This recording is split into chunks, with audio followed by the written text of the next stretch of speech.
up, y'all, and welcome, misfits, to this Theist Helpline on February 18th. But the arguments have yet to come, so let's start the fun.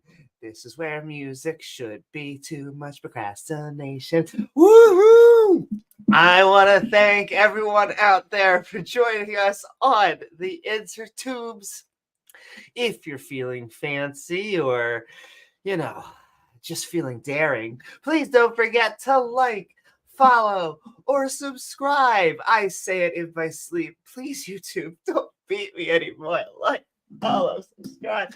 Then hit that bell icon to all so you can get reminders to join our live streams, which is what, this is what this is. That's right, unless you're in the future, in which case, But yes, during the show, feel free to tag myself at Amy Newman in chat with your thoughts and all of your amazing, I get the feeling we're going to hear amazing wisdom, so just tag your thoughts about that amazing wisdom. We're doing something fun today, which is J.L. Warren asked me to come on his third Sunday of every month show, which is different. Well, not different, but a different date from Randolph's, but this should be the same thing. We are about to find out. I see Taco back there. I am going to say hello and hopefully get a few shout outs. I know we have like 5 minutes, and they generally, the other people never run on Amy time. But what is up? What is up, Brian Stevens? What is up, Jerry? I hope, Piana, I hope that you two are doing fantastic. I hope you're having a lovely Sunday morning. I'll get out with the rest of my spiel and hopefully some love out there to just all the supporters. Sending love to my co-host James W., who we should have went on last night, but after I passed out after so much work. But we're on now, but you should send out love to him. Sending love to Well, there are many ways to support the channel. Insert shilling. You can send super chats.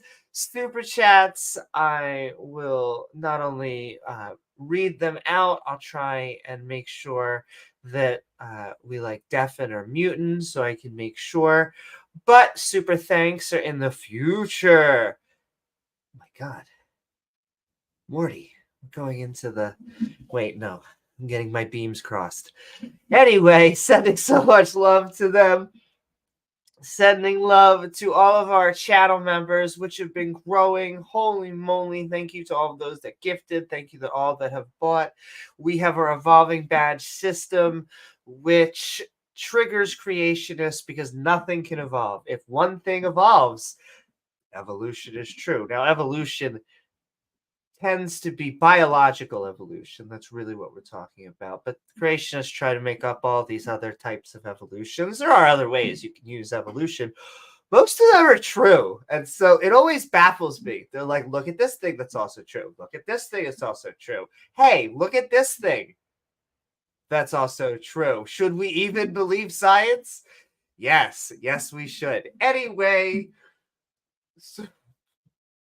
We have our badge system as well as our Patreon at patreon.com/AVNewman. I'm going to type it out. Who doesn't like hearing a mechanical keyboard? There we go.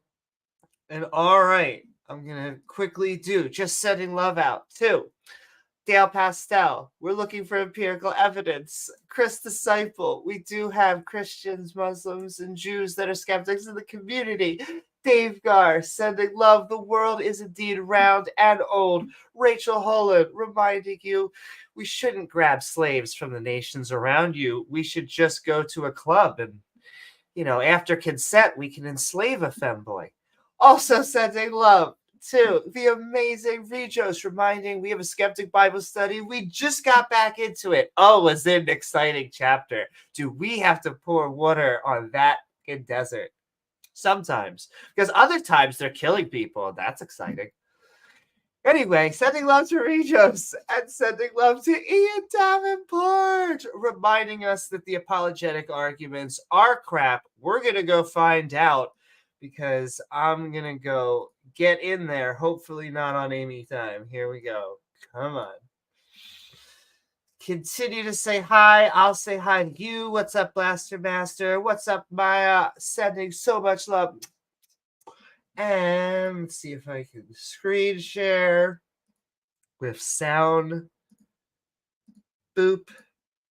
And we'll join here. They're calling it Stage of Reason. Doesn't matter what they're calling it for me, as long as theists are coming on to say hi. Oh, let me readjust that for me. There we go. I have to do this full screen. I think you both are already stage moderators in here. Okay, the shared screen, the shared screen up here with the game is killing me. Yeah, they're figuring it out. There we go. Now I can see everything. Woo-hoo. Amy, what's you up, should JL? be a stage moderator, Amy. Yeah, cool. Say. Oh, cool. Thank you, Taco. What's up? Hey. Not much. I've been excited about this. I've been looking forward to this. So, but we're about to get. It's 10 o'clock, so we're about to kick off. All right. Are we already live, Taco? No, I had to put the event up, on there. I can do an announcement now if you want one now. Yeah, let's go ahead and do that. The Stage of Reason with Joe Warren and Amy Newman is live now. How's that sound? Sounds great. Sounds fantastic. I'm also streaming to my channel, so they're already set. Oh, wait, dang it. I know what happened. 1 second. I know what happened. 1 second.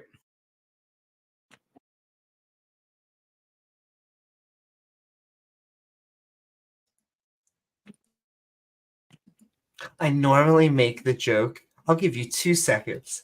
It's 50-50 with people. Some people really like it, and some people just stare at me. There we go. Take it easy up and out. Thanks so much for hanging out, bud. All right, we all set? Indeed. Looking forward to it. Awesome. I know I have. Okay, my anticipation is that this is probably going to be a little on the small side because it's just me, and I don't know how many people are going to be swinging by. So we're going to find out. But if you are up for having just basically conversing until someone puts their hand up, I think it'll be great. I anticipated a small turnout because it's just me. So I guess we'll find out. Amy's but nonetheless, I see Darwin and Abe are in there, and Darwin follows my channel. He may actually be here live, or he may actually be watching me on my live stream as well. But Taco, a big, huge thank you to you, dude, for setting this up. So couldn't have done it without you.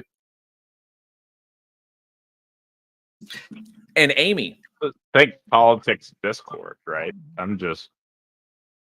And Taco is a great admin and host. Volunteer. He is a good admin. And Amy, how have you been? It's been forever since I've talked with you. Woo-hoo, I've been good. I have been oddly doing a lot of teaching, but it's also been a lot of fun. And I've been looking to get back out with Theists because it's just cathartic to hear these terrible, terrible arguments. So shots fired, Theists, come on board. All right, give me 1 sec. Apparently, I'm having. Can y'all in my live stream? You can't hear the Discord. Let me know if you can hear everybody. Yeah, because I know you can hear me. Make sure you can hear the Discord as well because I activated the audio. So I want to make sure everybody's good there. And so I would be remiss to ask, how are you, JL? I am good. I am fantastic. I took Sunday or I took January off. Just kind of like recharge of thing. And of course, as would normally be, I got sick for like the first 2 weeks. And then I spent the third week kind of like recuperating. And then the fourth week, my eldest dog died. So it was just like, I was like, you know what? I'm just going to do Week in Horror. I'm going to do the podcast. I'm going to chill. I'm going to recharge. I'm going to like, not focus on Bridge the Divide at the moment. I just need kind of, after 4 years, I kind of like just need like a little chill time. So I decided to take the month off after Christmas, do the thing. And of course, all this shit happened. Luckily, I was kind of like, I got through it. Everything was good, and decided to make a big push back for Friday or for February, and really try to come in strong. So, and excellent. Everybody is saying that our audio is coming great, but thank you so much for asking, Amy. I do appreciate it. And I'm glad to hear everything is going good for you as well. And by the way, just for my channel, for my live stream, for anybody who's watching there, thank you so much, Fangirl, for the £4.99 super sticker. I do appreciate that. You rock. Thank you so much for the support. And if anybody, I will be later on. If anybody has questions, if people have questions themselves, or people want to make statements, super chats will be prioritized over those. I'll get a list of them. They will star up in the chat, so I'll know exactly where they are and I won't miss them. So if you do send anything, I will get to them. So I do appreciate that. Thank you so much for all that support, y'all. All right, what do you say? We got some people here in the chat. Let's see what we've got. So as soon as somebody wants to put their hand up, we can have a chat. Let's get some hands up, guys. Get some hands up. And thank you, Sorsha. I appreciate that. Yeah, she'd been on the old side. Her kidneys went out on her, so I appreciate that sentiment. Thank you, Sorsha, very, very, very much. All right. Oh, we do have one.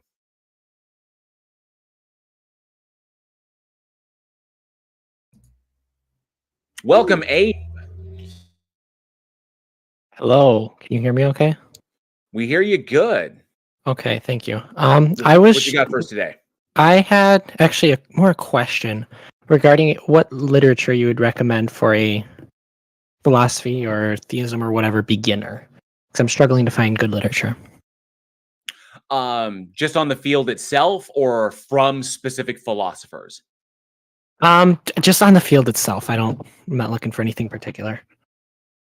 Amy, do you have any recommendations before I jump in? I would just say that two things, because I'm biased, but if you want a very general, I like Socrates. I've found using the Socratic method has been vastly helpful. Plato talks about himself as well as the gadfly, because many people would find him annoying. He would basically go around just like Socrates and ask questions. And as much as it seems harmless when you ask questions that go against the grain, well, and so that, and then I'm just biased towards atheist literature. Like, right. God is not great. Graham Oppie's pretty awesome. Graham Oppie's really, really good. He actually did an AMA here. He did, yeah. So as far as like just your general basics of philosophy, I agree with Amy on that. Starting with the Republic is really, really good. Plato's The Republic is one of the best, so you can start with that. I also really like the works of Marcus Aurelius. So that's kind of like some ancient stuff, because it's an ancient field. So you're starting with like kind of like the classic stuff and building up from there, from pre-Socratic going all the way forward and kind of learning it there. The big thing is that the reason I ask general or a specific field is because generally there are fields that are really, really specific to that kind of like fall in line. What I found is that as people get older, the philosophy or the field of philosophy that they kind of adhere to is one that kind of comports with what they feel the world should be. And so it's the one that is most in line with them. So if you were to suddenly jump into, say, Kant, or you jump into like Hegel, or jump into like Nietzsche or something like that, if you were to like dive into one of them, you may get you may not get the whole picture, because they're speaking from one particular frame of reference. So to get like a general deal, what I find, and this may sound trite, what I found is that there are a number of channels on YouTube where you won't have to pay any money. You won't have to like go out and buy books. You can buy those later as recommendations. But if you go out and you can find channels that will simply talk about the history of philosophy, where they basically talk about the major players. And then from those videos, you can take notes and you can specify what books you want to look at. That'll be a good way to get a baseline for where you want to approach, going from pre-Socratic all the way to postmodernism. Sure. Okay. Thank you. I appreciate that. My pleasure. Absolutely. Have fun. It's a fun journey. It really is. And then at the end of it, you're just going to find out that philosophy PhDs, that people who have PhDs in philosophy, they're pretty much just repositories of philosophical history, is what they are. They're just like, they can pretty much recount it all from memory. That's pretty much what a PhD in philosophy is. Good to know. Thank you. All right, bud. Take care. Thanks so much for the question. And I think philosophy evolved really into science. They were the natural scientists of their day, and eventually they became the hypothesis makers in which we were to eventually have our peer review system. It did. Natural evolution of human reasoning. I love that. All right, who do we have up next, Taco? Do you want me to bring people up? I'll see if I can, because I thought I saw somebody. I didn't see somebody with their hand up. Okay, no hands up yet. So I think I can. I think if someone puts their hand up, okay, let me see if I can get this right. Eve has got her hand up. Let me see here. No, I can just. Apparently, maybe I can't. Yo, hey. Eve. You should have the ability to invite them up. Yeah. Quick question. Do you know of any of the good online colleges to look at that stuff? Ooh, like the free colleges. ones? How they're offering like free courses through Stanford and stuff? I have a suggestion. Well, first of all, I highly recommend things like Khan Academy, which are completely free.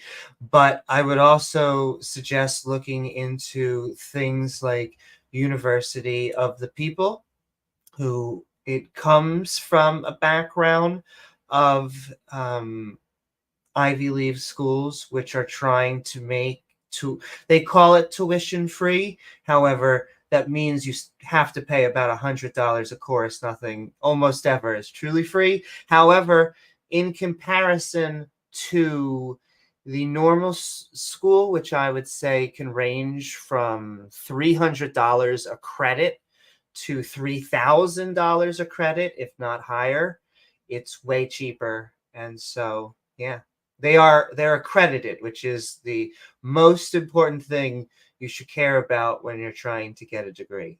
Well, not the most important thing, but a very important thing. Please make sure. Was it the College of the People? Is that what you said?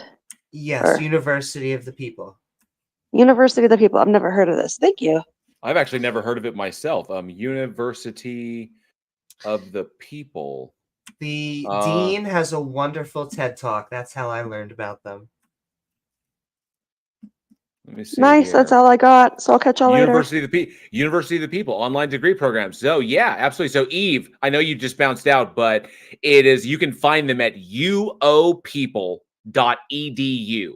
So uopeople. So you like letter U-O people at .edu. Fantastic. Good recommendation. Awesome. I learned something new today. Yeah. All right. Thank you so much, Eve. Appreciate the question. Appreciate you popping up. I like this. Good. A nice little warm up. I like this. It's good. Rodent. Let me see. There we go. Can I bring him up? I think I did. I hit invite to speak. I hit invite. So they got to accept it. Yeah, exactly. What Taka said. Oh, okay. Gotcha. Rodent, what's up, Chief?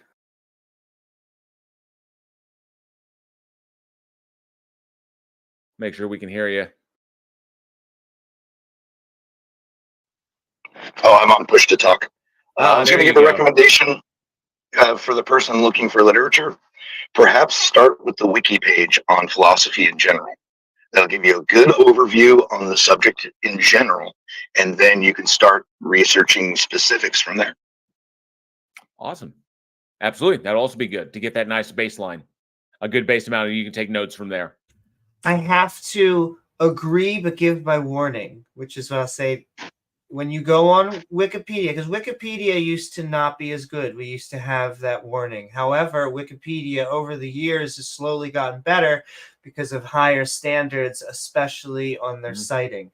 And so when you're on a Wikipedia article, just make sure that the statement has citings and sources behind it, because then you can go to those sources and actually get a more thorough look on that actual subject. Absolutely. Yeah, never take Wikipedia as gospel. To parrot really bad people. Do your own research. But it's a good place to start. Indeed.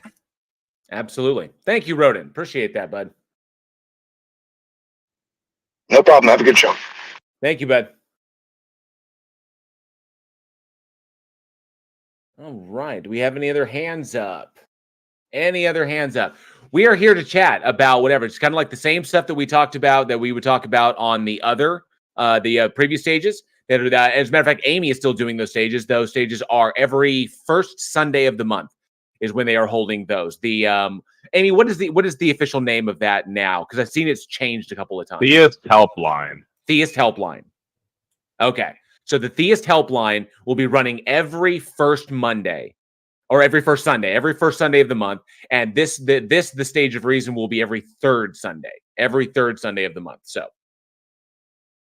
see, Abe, I can see you've got your hand up again. Nobody else has their hands up, so why not? Let's go ahead and bring Abe up real quick. Maybe he has a follow-up question.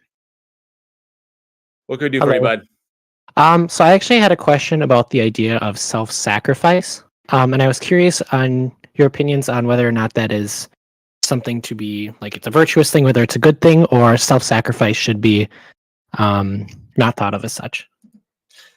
So the idea of self-sacrifice or sacrificial love, like agape love, I myself hold that that's pretty much something that is that's something that's kind of propped up in theological circles, or basically religion pops that up. I find that that the willingness for oneself to sacrifice for others, either for one's children or for one's friends or family or for any particular purpose, the willingness for one to do that is literally a result of kind of like who we are as organisms.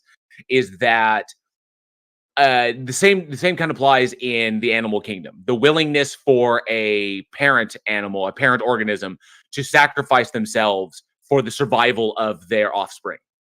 And that for human beings who can reason beyond the particular scope of the scope of your basic animal kingdom, is that we can find other reasons other than pure survival to sacrifice ourselves. But it is for survival, the survival of an idea, the survival of a culture, the survival of something else. It not just doesn't have to be other people, but to lay one's life down for a purpose is what we kind of view that as. To say to die for something greater than yourself. You know, not just your children. It could be anything. It could be an idea. It could be a philosophy, an ideology, whatever. So I don't think that there's any of this greatest thing where there's like in order to prove true love, one must be willing to sacrifice. I don't hold that. I think that's a kind of a manner of psychological control for people to kind of dictate, like if you're not think of it like this. If you say that you love someone and you truly want to show that and prove that, well, why would the idea that the church has or that religions have that you have to be willing to sacrifice yourself to this extent in order for the other person to truly know that you love them is ridiculous. Because all that does is basically take the mythology of what's going on with Christ and try to push people to behave in that manner. And I've found, and other people may find this different, but it's been my experience that people who live like that, or people who are willing to do that, tend to push themselves to extremes way faster than other people, because their willingness to die for what they believe in is tantamount to is like literally it's so prominent in their minds that they are quick to escalate things to that degree in order to prove how serious they are. I don't like that it has that effect on people. Go ahead, Amy. Sorry. No, not at all. If I could just agree and then just jump off that, I think that the concept could be both good and evil. I think that generally speaking, we want to think, oh my goodness, if something were to happen to my children, I would throw myself in front of them. If my country is so important, I would die fighting for it. However, I think that it can be taken to extremes on the other side. I think that it becomes this sacrificial logic that becomes, we killed a guy, so that our bad deeds could get off. And I know they romanticize it within the Christian religion. However, I am not a fan of sacrificial logic. That is, we killed someone, therefore we get something out of it. And the Christians often make fun of the Aztecs for doing this, for ripping out people's hearts. I do not see how it is that much further away from that. And so, yes, I am okay with you trying to protect your children. We should. There's evolutionary reasons for that. However, that doesn't mean we need to kill a first century rabbi so that the sins of Adam and Eve need to be forgiven. And I like that you brought up the Aztecs in that, because while many slaves and prisoners were sacrificed amongst Aztec culture, many of the people who there were many members of the populace who also willingly gave themselves to sacrifice as well. Although they did sacrifice slaves and prisoners, people who had committed what they believed to be sins. That in their culture, their idea of sin was that sin was a physical thing that literally lived in the world. And so there was always sin out there wandering around somewhere looking to destroy things. And that by sacrificing themselves, by their willingness to sacrifice to ensure that the reason they did it is because they believed that sacrifices, the willingness to give one's life, would keep sin at bay and ensure that their culture would never die, that the culture wouldn't die, that sin wouldn't get in, which is why typically slaves or people who were criminals, who were prisoners, they were sacrificed as well, typically more en masse, because those individuals fell into a specific category. They'd already sinned, so they were eliminating sin within their society and keeping the sin at bay to keep it from corrupting their society. But there were also people willing to give their lives to do that it was an honor for them. And this is recorded by Cortez and some of the conquistadors, who actually at one time liberated slaves from, I believe it was the Oaxacan Empire. But anyway, liberated slaves, and those slaves didn't want to escape. They thought that they were rescuing them. They they demanded to go back, because to turn one's back on their duty to sacrifice themselves to keep sin at bay would have been an insult and would have been a threat to the culture. So they went back to go be sacrificed, because it was their duty to do so. So it all comes down that but you see how that it doesn't work in the long run. You think about that from like what we know about human biology is that the willingness to kill yourself at will, just be like, I'm always looking for that excuse to give my life for something greater than myself. What does it end up doing? People just end up dying needlessly when these situations could be solved via rational thought. They really could. But the willingness to die, to go to one's death so quickly for something of what they perceive to be greater than themselves, I find it fairly basic. It's very primitive. And it's a poison that they have given to themselves. It is because of this Adam and Eve situation. But without that, we would have had no need for a Jesus to come around. Now, I know the Christians right now are like, oh my goodness, all you do is pick on Christians. Yeah, I know. The other religions are filled with nonsense too. But when it comes to self-sacrificial logic, I am not a fan of killing a guy, no matter how quote-unquote perfect he is, in exchange for something else. The idea, that's the weirdest thing, is like, if you that's why the agape love concept, especially with Christianity, and I as well talk about Christianity a great deal, because it's not like, they're the ones trying to alter our nation, alter the United States in a way that favors them over everybody else. And so they need to be addressed. This idea that this omni entity, or this all powerful, all loving, all good, all perfect, whatever God that they believe in, whichever version of it they believe in, would require blood sacrifice in order to dictate that to show what true love is. And so you tell me that the murder of a human being, or the sacrifice of a human being, the willing sacrifice of a human being, no different than the Aztecs would do, is what is necessary to demonstrate love? Is like, really? And you have the power to do anything logically possible in the world. Like if it's logically possible, this entity can do it, and that's the manner in which you did this? It makes no sense. Knowing full well, because it is all omniscient, knowing full well that people would then say, wait a minute, if it knows all things and it can do all things that are logically possible, that's the best way it could show love?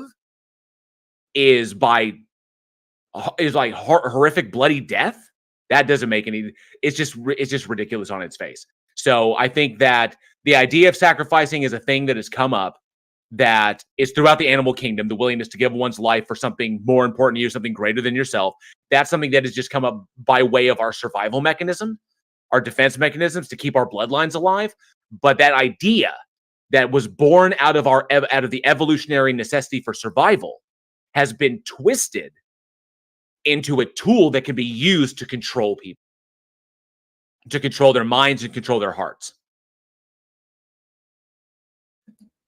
Sure. Okay. So I was actually, maybe a follow-up question for that is is there any ever like a circumstance that you can think of where it would be justifiable to die for your beliefs? Like I'm thinking of Bertrand Russell, I think, who said it, or maybe there's some misquote attribution there, but he said like, I would never die for my beliefs because I might be wrong. Is there ever a situation where it's justified to die for your beliefs?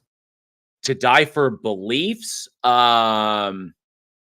just for a belief, I'm gonna have to side with Bertrand there and say, because a person could be wrong.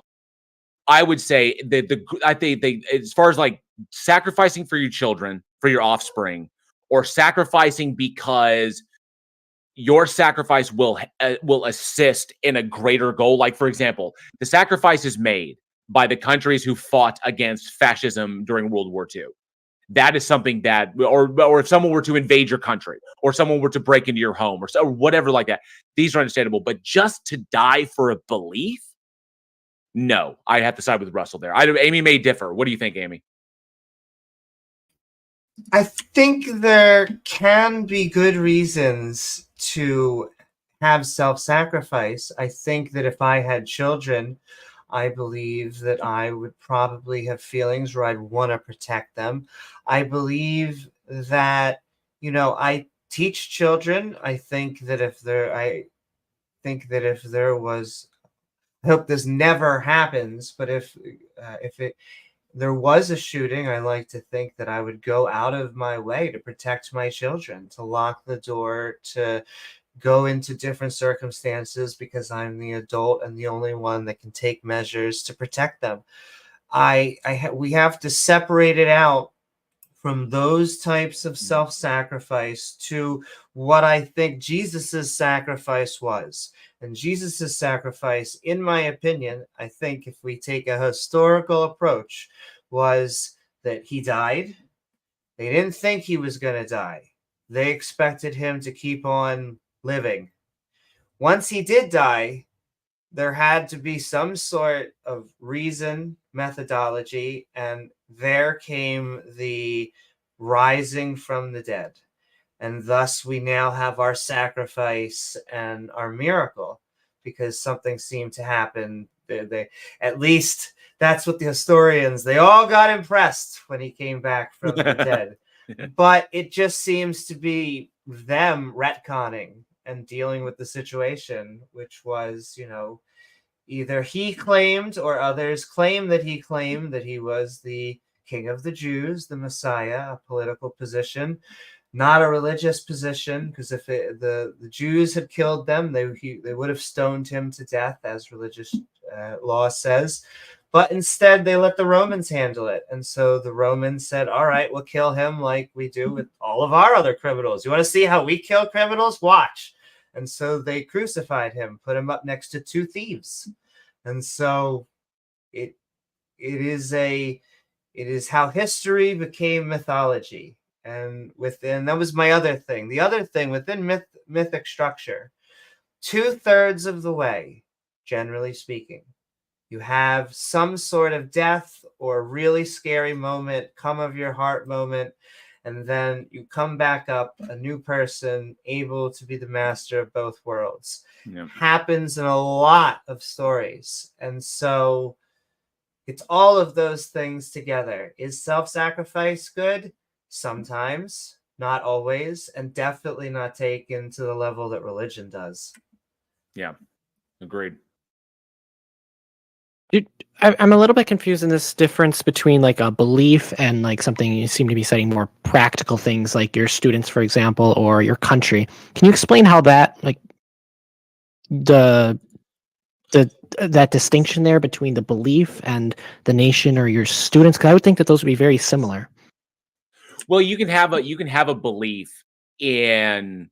Oh, yeah. Okay. So for example, dying for something that you hold personally, like something like I think this is where we're crossing the line between faith and belief. Okay.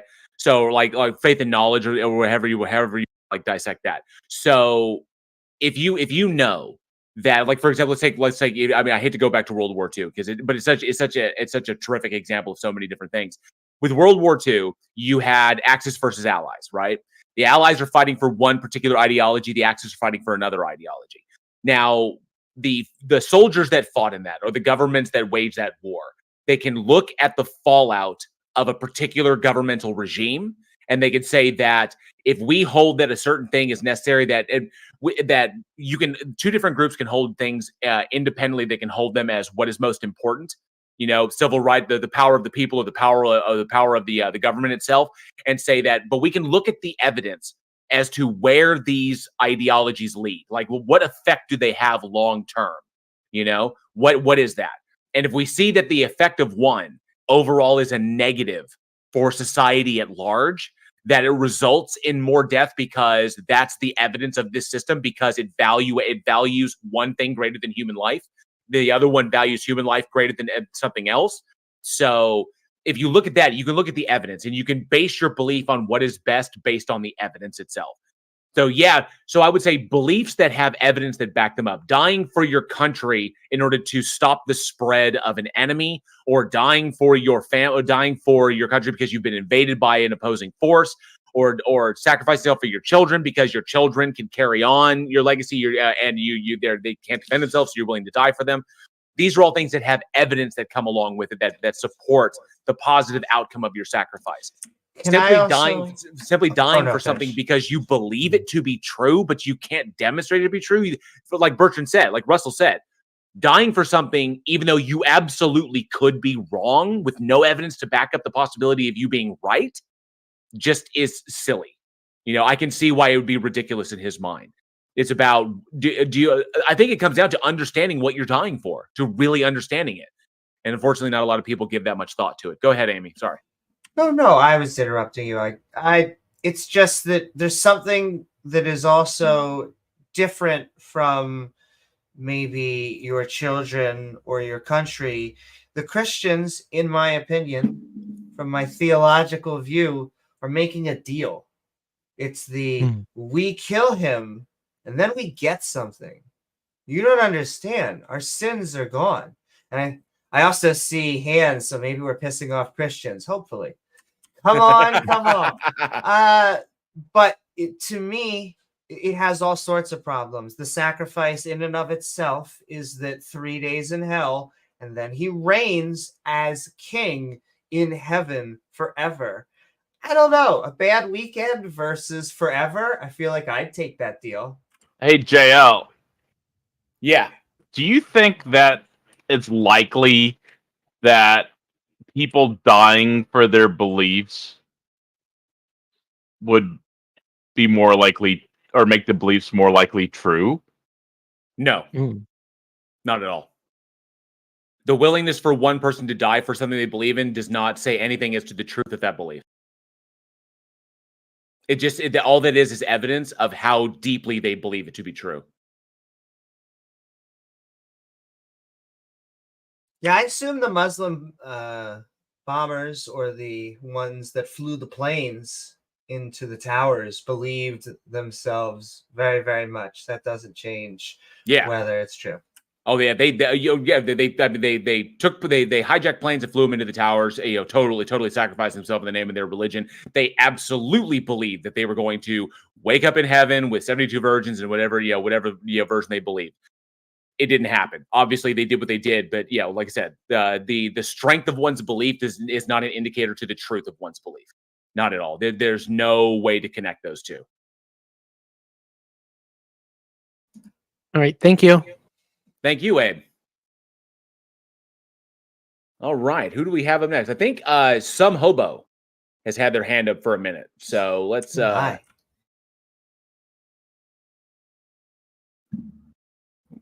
Mike.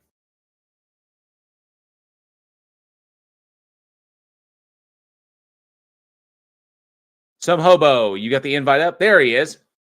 Hey guys, yeah, I definitely appreciate the talk. I'm somebody new to the channel, so this is Well, helping me kind welcome. of figure out what your guys' channel is about. I loved everything you guys talked about, like your whole view of self-sacrifice. Definitely opened my eyes to seeing things differently, and like it made me think of. I used to be in a Christian church, and it's a common topic for them to bring up, like, ooh, what if we're in a scenario like if we went into a Muslim country or something, and if they put a gun to our head and said, do you believe Jesus is God? To them, they feel like if you aren't willing to die for it, then you don't believe it. That literally is the norm for that culture, that you have to be willing to die, otherwise you're going to go to hell. Right. I like what somebody put up in my live chat is that so I think it was interesting. Where is it? Yeah, so Tony Regime stated that the concept of sacrificial lambs and scapegoats led to concepts like the whipping boy and the situation where there is no personal responsibility for your actions. Is that ultimately when you die, that when you sacrifice your life, you can't be held accountable for anything that you might be wrong on because you're dead. So it ultimately is kind of like it's almost like an escape clause. It's kind of like if you're willing to die so quickly and someone puts you in the situation, it's like, yep, I believe. It's like they'll always bring up like the situation at Columbine. I'm certain you've heard before where the girl was like, do you believe in God? It's like, yes, I believe. Or do you renounce God? And he's like, oh, no, I refuse to renounce. And then bam, and then they did the shooters did what they did. It's like that's an example of willing to die for one. So it's like, why? Is like why in that scenario is like really but now all the responsibility of her life. I mean, not to denigrate her death, but that individual that child was raised in a scenario to believe that the entirety of her life, all of her potential, everything that she had in the future was worth throwing in the trash for this one particular belief. All the good she could have done, all the people she could have helped, the impact she could have had in every single day, all of that was completely worth. Yes, I believe. That is ridiculous. I mean, it's just kind of like it's the responsibility for one's life can be thrown away so easily. Just because like I'm willing to go for this. It's like now I don't have to worry about living anymore. It all stems from the idea that this religious idea that our lives are worthless. That we are but dirty rags, so like that this life is nothing more than a doormat to cross before we get to the big great grandness beyond. It's a devaluation of the human experience. It's a devaluation of human life in general. And it's just when you look at it from the kind of like an objective perspective, it's gross. Because it tells people anything you could possibly do, the people you could make happy, the people you could help, the one person you meet down the street who needs help and you happen to help them at that one particular time, that situation will not occur because you're gone, because you were put in a situation where, you valued a belief that you held over your future potential. And that is ridiculous. To me, that's just like a way to escape responsibility. The responsibility and the hardships of this life. Yes, life is hard, life is difficult, life is painful, but it's also fantastic and it's amazing and it's shockingly beautiful. And none of that is worth anything. It's like, really? I know it's it never sat well with me at all. And if I could just add on that it's from a romanticization of this self-sacrifice, because they do have life after death. And oftentimes people will ask, what is the harm in having, an afterlife belief and a heaven and a hell? And well, it allows, just like JL was saying, it allows people to very willingly take a bullet to the back of the head because they believe that they are going to an afterlife. It allows shooters, it allows terrorists to do horrible things because they truly don't believe that this is their final moments. And so to them, they are doing something righteous that we view horrible. But hey, in a few seconds, it's all going to be better again. Yeah, they're manipulated. Yeah, it's gross. And you just to clarify, because I feel that some people may take that out of context, but I don't mean to denigrate that young girl's death. I will absolutely denigrate her parents for putting her in that for not putting her in the situation, but putting her in that mindset. You know, that all the good that young girl could have done. It just that really, really, I hate that happened. That girl was put in that scenario where she believed she was doing the right thing, and now one good person, because she had a future ahead of her. She really, really did. If you look at all the stories about her, she had a real future, and now none of that will take place because her parents indoctrinated her into believing that taking, like, literally that was the hill to die on. Really, that's the hill to die on, and it's just disgusting. It's like to put your child in a scenario where they will literally sacrifice everything in order to stand up for what they believe in. It's kind of like, I get standing up. I get things like the civil rights movement, believing in human equality and, getting coffee poured on you and like fighting against the power like this. But when someone, in that particular situation, someone's got a gun in your face, it'd be like, do you believe it? It's like, no, of course not. It's like, I'm an atheist. And then carry on with your life doing good things. It's ridiculous. It's it's just beyond silly to me. That particular scenario really gets me kind of riled up because it shows the harm that parents who are indoctrinated can do to the children that they indoctrinate. Yeah. So I'm not a Christian anymore, but I believe in God. And if I was in a scenario where somebody did put a gun to my head and say, stop believing in God, yeah, I might. I don't know exactly what I'd do, but I'd probably sit there and be like, yeah, there's no point in dying over this. And I'd probably be like, okay, I won't believe in God, and just to stay alive. But afterward, I'd feel completely humiliated, even if it's not the God thing. If somebody puts a gun to your head and it's like, believe what I believe or die, it just doesn't feel good. Well, I think ultimatums, they make us feel really rubbed the wrong way because it is people squeezing us emotionally. However, I would still take that feeling if it was my child over not having them.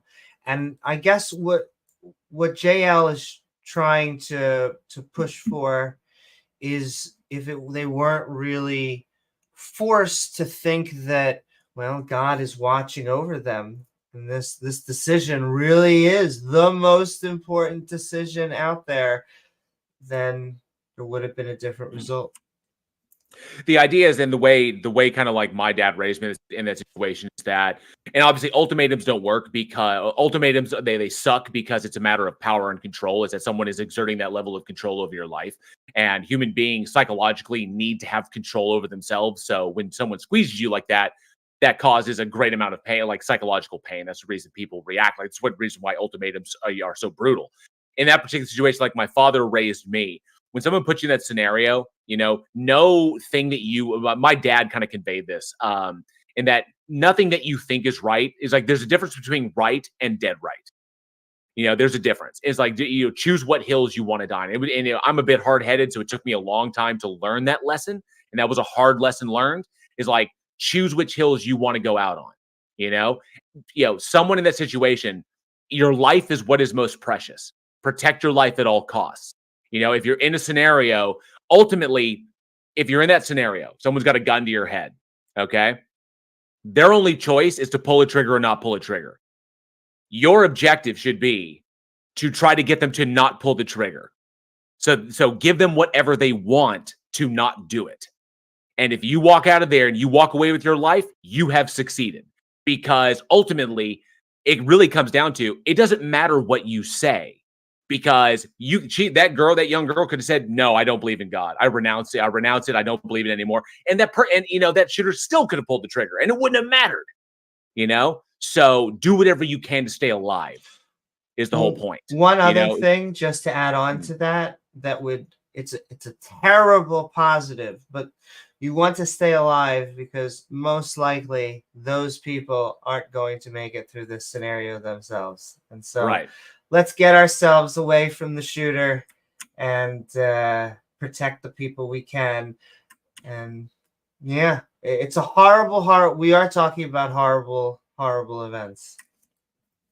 One I really wanted to bring up for you guys, a question I really wanted to bring to you was, there's scientists in history who died for the advancement of science, particularly like people who said that Earth, instead of the stars revolving around us, that we're actually revolving around the sun, and that the sun is revolving around the galaxy. Like the scientists who brought that up were they were told either renounce it or die. And well, as far as history goes, I know. I mean, we're talking about it was placed under house arrest. He was that scientists were persecuted for challenging the status quo because at that point in time, during those years, the church exhibited enormous influence upon both the populace and the government. And so, where those days in those countries, that government, church, and government were almost one and the same. You had your political body and you had your religious body, but they exerted enormous influence over the politic. And so everything was informed by the religion. So when all of a sudden someone comes up and says, "Oh, I have evidence that the religion is wrong," you're basically saying that the powers that be are wrong. And if they're wrong, what else are they wrong about? So it was a challenge to their authority. That was why scientists got persecuted to the degree that they did, or people who broke new ground with evidence. That's the reason that happened, which is why, the whole separation of church and state is so important, is because if religion is telling you what's going to happen with you when you die, if religion is concerned about your eternal soul, they're concerned about eternity and everything that exists after, and they're telling people, this is what you need to do, this is what you can't do. If they are the authority in charge, okay, they're telling you all this stuff, and then all of a sudden you come up with something, you say, "Oh, wait, no, you're wrong. And here's the evidence that you're wrong." Then the people that they're controlling can only ask one question. Well, what else are you wrong about? Okay, so when the church is in power, that's a bad thing, because now you have an ideology that claims to have all this access to all this divine knowledge and divine information, and they're telling you how to live your lives and what you can and cannot do, and they're controlling you every facet of your existence, and then all of a sudden they're wrong.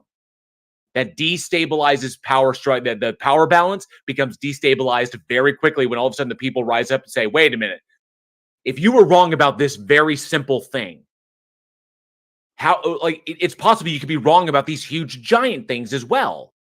And that's why, the hammer was brought down so hard, which is why like I said, I'll repeat myself, why the separation between church and state is so important, because at least with the state, they're not making these huge giant ideological claims that can't be changed. They're not dictating that this is the way, the truth, and the life. You must be capitalist forever. It's like, no, we acknowledge capitalism, probably not the best system. We try to make it work.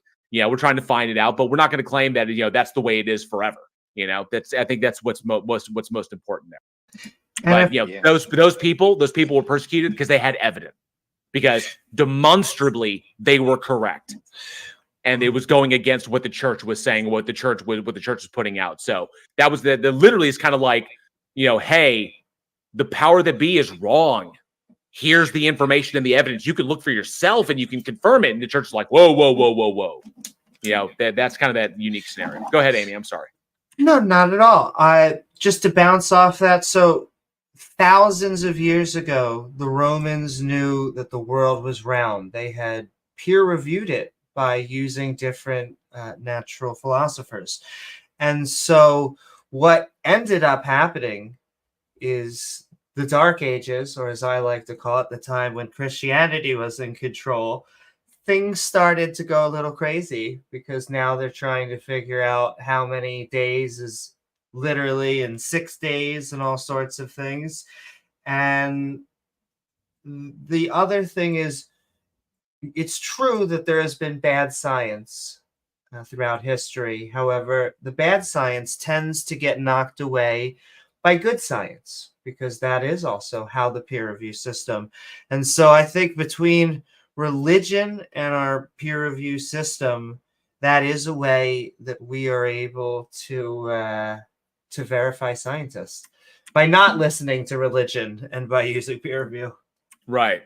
I think I think it was Forrest Valkai pointed it out, and I also used it one time in my. I think it was that pointed out, and I used it in one of my videos as well. Is that the reason why?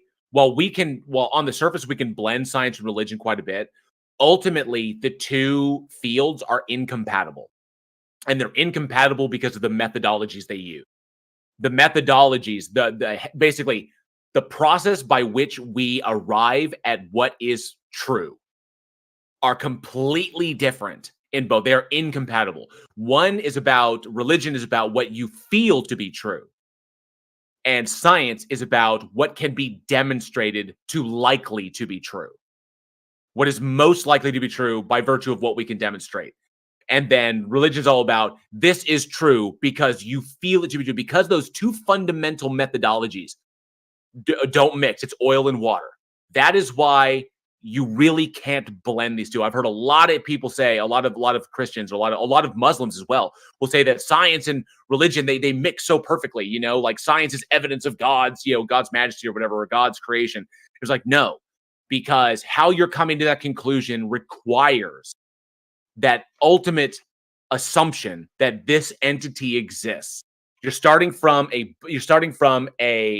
you know, it's circular, or it's begging the question. If this thing, you're saying this thing exists, therefore this. It's confirmation bias. You're interpreting all that evidence to support what you're holding beforehand. Science doesn't start like that. Science says, we confirm X, let's move on to Y.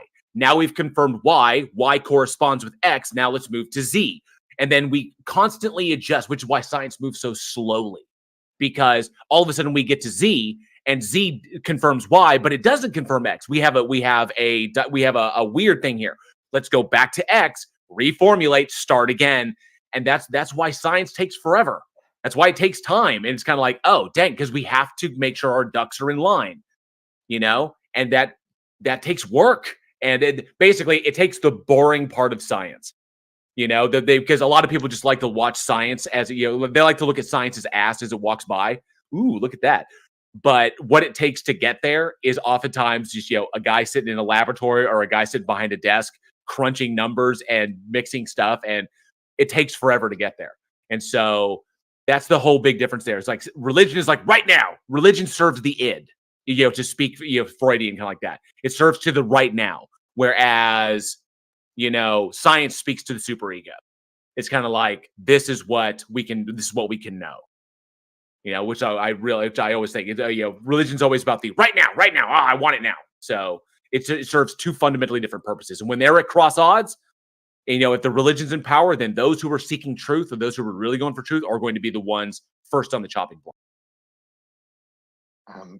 So Galileo, he was put under house arrest for the rest of his life, but there, like 30 years before him, there's a scientist called Giordano Bruno, and he was burned alive for saying it. I guess, do you feel like in Bruno's scenario, he should have just denounced it and then kept living, or do you feel like his death could have possibly led to Galileo making, you know, Bruno's death might have been the foothold to allow Galileo to make more progress? If I could just say on this channel, we don't talk about Bruno. I'm just kidding. Continue. I think when it comes down to that, because what Bruno himself knew what he was talking about was true, because he had evidence to back it up. Nothing he said was going to change that truth. And I think that whether or not Bruno, at that particular point, I think if obviously none of us were there, and I can't speak to Bruno's mindset being in that scenario, okay? But if I was in that scenario, you got to recognize what's going on. One, I know I'm right. Two, because I have evidence to back myself up. Three, the church knows I'm right because the church has the same evidence I do. Regardless of what it is, I'm going to die anyway. Okay? So in that particular sense, would he be willing to die for the truth? Would you be willing to die for the truth? That comes down to I think that comes down to personally, because Bruno's fate was sealed regardless. Okay? If there's like unlike the Columbine scenario, I hate to bring that up again, her fate was not necessarily sealed. Not necessarily. We can't say 100% that her fate was sealed, but Bruno's fate was sealed. He was going to die regardless. Whatever he said, it's kind of like when, you know, like when inquisitors were hunting witches. You know, how do you prove you're not a witch? You know, like when they're dunking him in the water. He's like, if you're not a witch, you'll drown and go to heaven. But if you are a witch, you'll save yourself, and then we'll burn you at the stake, and you'll die anyway. It's a Morton's fork, you know. It's heads I win, tails you lose, kind of scenario. In that situation, he was dead anyway. So what would be the point of? So I can say in his mind, as a scientist, as someone advocating for truth, what would be the point of damaging the truth just to save his own life when he was going to die anyway? Whether or not he dies or not, it's still going to be true. And the church will have to contend with that truth regardless. So I think that really comes down to kind of like the personal thing, you know, if whatever he valued, because I'm pretty sure he was dead anyway. And I think he knew that. Yeah. Boy, though, this thing makes me think too, like, so obviously I probably shouldn't go dying for an ideology, you know, like 99% of the time. But like, think of how many times people put other people's lives in, you know, who killed other people just for an idea. Like, particularly, I'm thinking about the nuclear bomb and how, you know, the narrative we're told in school is like, oh, that it saved less people, you know, more people would have died if we didn't do that. But one narrative I heard was Russia was making progress coming towards Japan, and Japan would have put an iron curtain. I mean, Russia would have put an iron curtain over Japan, just like it did to Eastern Europe. And like us dropping the nukes was just to make sure that the U.S. had control over Japan at the end of the war. That's possible. I mean, there's a lot of hypotheses. The one that always gets me, and Amy may agree with me, I found like a lot of people, the fact that before we dropped the bombs, that there was not an absolute certainty that we would not ignite the atmosphere. Wow. And cause the chain reaction. It's like the math had still, they confirmed it was an extremely low probability. Like the probability was near zero, but it wasn't zero. Okay? Like it wasn't. We now know that it is zero. Okay? Because we confirmed it. But in order to confirm that, we had to do it first. And the fact that the United States government was willing to drop these bombs in our atmosphere with the near zero chance, but not zero chance that we could ignite the atmosphere and literally flash fry the entire planet in a chain reaction that ignited the atmosphere, that was a willing goal. It was like, yep, that is an acceptable standard to win this war. And I'm like, that's the mentality there. That's scary. That's scary to me. I think it fucked with Oppenheimer too. I think it really did. Yeah, or like, you know, you look at 9/11. After the fact, the Taliban offered. They said, "Hey, if you don't invade us, we'll just hand over Osama bin Laden to Saudi Arabia, who's your ally." And you know, Saudi Arabia has the death penalty, so they would have put Osama bin Laden on trial and they would have killed him. But instead of doing that, of course, we decided to invade because we want to be like, oh, America, we're the best. But the thing is, we didn't find Osama bin Laden until like 10 years after. Like, we had no leads on where he was at. And the only reason we found him was because in a satellite photo, they saw a tall guy on the roof in Pakistan. Like, that could be him. And then they went in and they got him. Like, we only got him out of luck. But we did this whole thing just because we like revenge, and America likes to be the big dog and feel like they're on top of everybody. Well, comes down to it, you know. Like you said, it wild and wacky. But do you have anything else? Because I want to make sure that we get to some other people. People got their hands up. They've had them for a while. I think this is a good spot. Do you have anything else, real quick? I just had a question about the Theist Helpline. When did you say it was, and what exactly is it? The first Sunday of every month. Okay. Yeah. Thank you guys for your time. Thank you, Sam. It was a pleasure. Thank you very much. Thank you for coming on. And Osama was a weird mix because he came from a rich family. He came from an almost westernized type of education, but then converted to a very fundamentalist form of, I think, Sufi Islam, form of Sunni Islam. And, you know, he decided that he was going to use those types of advantages against us. But Yeah. Wild. All right. Thanks, appreciate it. Yep. Take care, guys. All right. I think Slim West has been holding out for a bit, has been hand up for a while. thank you, Empathy. I'm about to send a shout out to you. Give me 1 second. There we go. Okay, cool. Slim West. I know you've had your hand up for a while, so let's bring you up. Thank you so much, Empathy. You're amazing. Slim West, you there? It keeps the channel going. Slim West may be And AFK, so let's go ahead and pull I'm sending that love Charmhole back to you. And we can come back to Slim West when they're up. Charmhole, you got you muted right now. If you want to speak. Looks like he's server muted. Oh, goodness. Oh, there we go. Don't make me regret that, Charmhole. Hey, what's up? Nah, it must have been. I honestly have no idea. I haven't been on the server in like days. Anyway, hello. Hey, everybody. Just for clarification, because I've seen this around a few times, but you said you get together as atheists every Sunday, and you don't hear my music, do you? No, it's good. You sound good. Okay, all right, cool.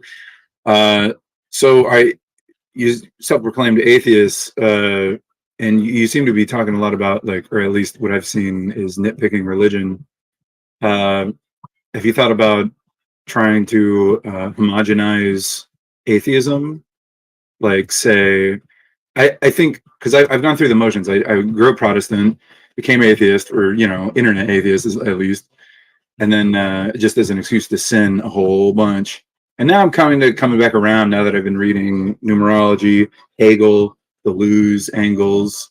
I haven't done any Marx yet, but after reading, and I used to read Jung too, like a few years ago. And I don't know, from what I've seen is nitpicking religion is just goofy. It's really goofy to do because most people, I went to Ash Wednesday recently and everybody's just kind of going through the motions. And I know that because it was a Catholic mass, but if I was like, say, Muslim, or if I didn't know the difference between Protestantism and Catholicism, I actually wouldn't have been able to tell a difference. It was so similar, it might as well have been the same, right? Okay, so now we can hear your music. Sorry. Okay, yeah, let me turn it down a little bit here. But while you're doing that, can I just ask? Go ahead. When you mean nitpick religion, we believe, or at least I know I believe, that they can't all be right, but they can all be wrong. And so to nitpick just means, to me, to go through the religions and just show why they're silly, why people shouldn't believe them. And so I think that leads to a more intellectually satisfying life. The biggest so issue you're pro nitpick is what I'm. Well, it's not so matter of nitpicking. It's like we can look at individual arguments and we can say that this particular, we can look at the individual claims as well. So a person who believes a thing makes a claim, and we can examine that claim. And if we go at it piecemeal, I'm essentially thinking that that's what you're calling nitpicking, is that we are looking at each individual piece. As long as piecemeal, yeah. Yeah, I like myself. I myself like to go like to the base of it, like just the brass tacks of it. When it comes down to it, it literally is a difference between what you can know to be true and what you feel to be true. Okay. So, which is why if you go back all the way to the ancient Greeks, there's a reason why there are two different words for this. There's gnosis and there's pistis. Okay. Even the ancient Greeks understood there's a difference between what you can know to be true and what you feel to be true. That what you know and that what you feel. And that pistis, or what we now call faith, is where that comes from. Because it was understood then that, yes, there are things that you feel to be true, but you cannot necessarily know them to be true. And just because you feel them to be true does not necessarily mean that they are true, but just that you hold them to be true. Right. Well, this is why Hegel is so important. And I think this is kind of what drives me crazy, is because going at it piecemeal and nitpicking, it could work. I think it worked getting a lot of people out of religion. showing them all the little like, see how that your faith is wrong because of, see how your pistis is wrong because of gnosis, right? And a lot of people are like, oh yeah, actually that does make sense. Like me, like when I was like 23, I started doing a lot of research that was given to me instead of actually doing research like what I'm doing now, right? So yeah, that nitpicking definitely helped me like kind of do a flip. But now I'm flipping back because I'm realizing that it's the delta, right? The trilogy. It's not the binary, right? Gnosis pistos. It's Gnosis pistos synergos, or whatever Latin word you have for synergy, right? The combination of the two, right? Which I think what Amy was starting to get at is that synergy, right? The delta, the third, the combination, the Jesus of it, if you will, right? The God and the Spirit, right? Or the God, which when I say God, I don't mean like deity. I mean reality. I mean gnosis. When I say God, I mean gnosis, right? So would you say that you're a panentheist? I don't know what that means, because essentially that the universe is equivalent, that God is equivalent to the universe. God is equivalent to the universe, is what you said, right? Yeah. Okay. So basically, the universe and the God are ostensibly interchangeable. I think so, because from what the reason why I started flipping was because I read a really incredible book about the mythology of numbers. And it really hammered home. It literally starts at 1, right? Well, actually, technically, it starts at 0. And then it goes, right? 1, 2, 3, 4. And every single number, what she did was she took every known folklore from the entire world. We're talking from Aztecs to Persians, right? And said, this is exactly what they believed of this number, as far as we can tell, right? And from the ancient civilizations to now, right, what have they changed into, right? Or at least, like the 1960s when she wrote it. So what was really interesting was that, what'd you call it? Panentheism? Panentheism. Panentheism. Panentheism. That's funny. Panentheism. Yeah. Pan meaning multiple, panentheism. Right. So the universe is God. Universe is God. All right. Yeah. No, I like that. Pantheist would be multiple gods. Right, like pantheon. Right. You got it. Yeah. So thanks for that word. No problem. Yeah. So one of that things is she really hammered home was truly an ancient religion. Religion was a proto-science, and pretty much until Jesus and a few other people like too, and other like figureheads like Moses and such, and of course Muhammad. There's just a direct subconscious understanding of, or acceptance rather, of panentheism, because they're so dependent on the number 1 and 2 and 3 as inherent to everything, right? It's like, how do you prove that you have 5 oranges, right? Well, you got to count them. Well, how do you count them, right? What numbers do you use? Well, Germans use notches. 5 lemons, notch, 5 notches, right? It's you can see that and go, okay, now that you're creating the faith, the 5 is the faith, right? You're saying, I have faith that those are 5, and I have to continue to believe that I got 5 apples. And I know I'm changing fruit here. I like salad. Well, there's okay. So looking at that, so essentially this book, I haven't read myself. I hadn't heard until you mentioned it, that this individual is pointing out that there is a commonality amongst humans, that we all basically what you're referring to is a system of quantification, and that human beings quantify things, and that system of quantification appears to be universal amongst humans. Is that humans all, regardless of the culture, whether it came up independently or whether it was an offshoot of another culture, that we all come to concepts of quantification in the world. This is why Hegel is so important, right? Because he really shows just how that quantification is pistos. Right. Okay. So, but here's the problem: is that evidence that a God entity exists in that form, or is that evidence that human beings? Yeah. Well, no, yeah. Is it evidence for panentheism? Definitely. Yeah. Is it evidence of a God existing, or is it evidence that human beings, being the same species, all reason similarly? Similarly enough to have this privileged conversation. Right. Okay. So at least we know that human beings, being of the same species and, being subject to the same environmental pressures that led to us to where we are today, we all reason very similarly. Now, we know from evolution and that evolution in kind of a sense truth tracks, because evolution is basically about survival of the population. Okay. Ultimately, it's not what works the best. It's just what works. But that's also just human related. Well, I mean, no, because we're on top of the food chain, and again, this is all very privileged information. Yeah, kind of. Well, yeah, we're kind of at the top. You take a human being and you take them out, stick them in the middle, stick them in the wilderness. They're not going. The odds of their survival are slim. So we're at the top of the food chain because of our technology, because of our brains. But when it comes to, I asked my father, and he said, "Hang on, Charm. Hang on, Charm. I don't want to get off of that, but the whole point is that human beings reason very similarly because evolution, in a sense, truth tracks. Evolution goes for the genes, positively selects for the genes that enable survival, the best odds for survival in a population. So if the population is to survive, that's still pistos. Well, hang on.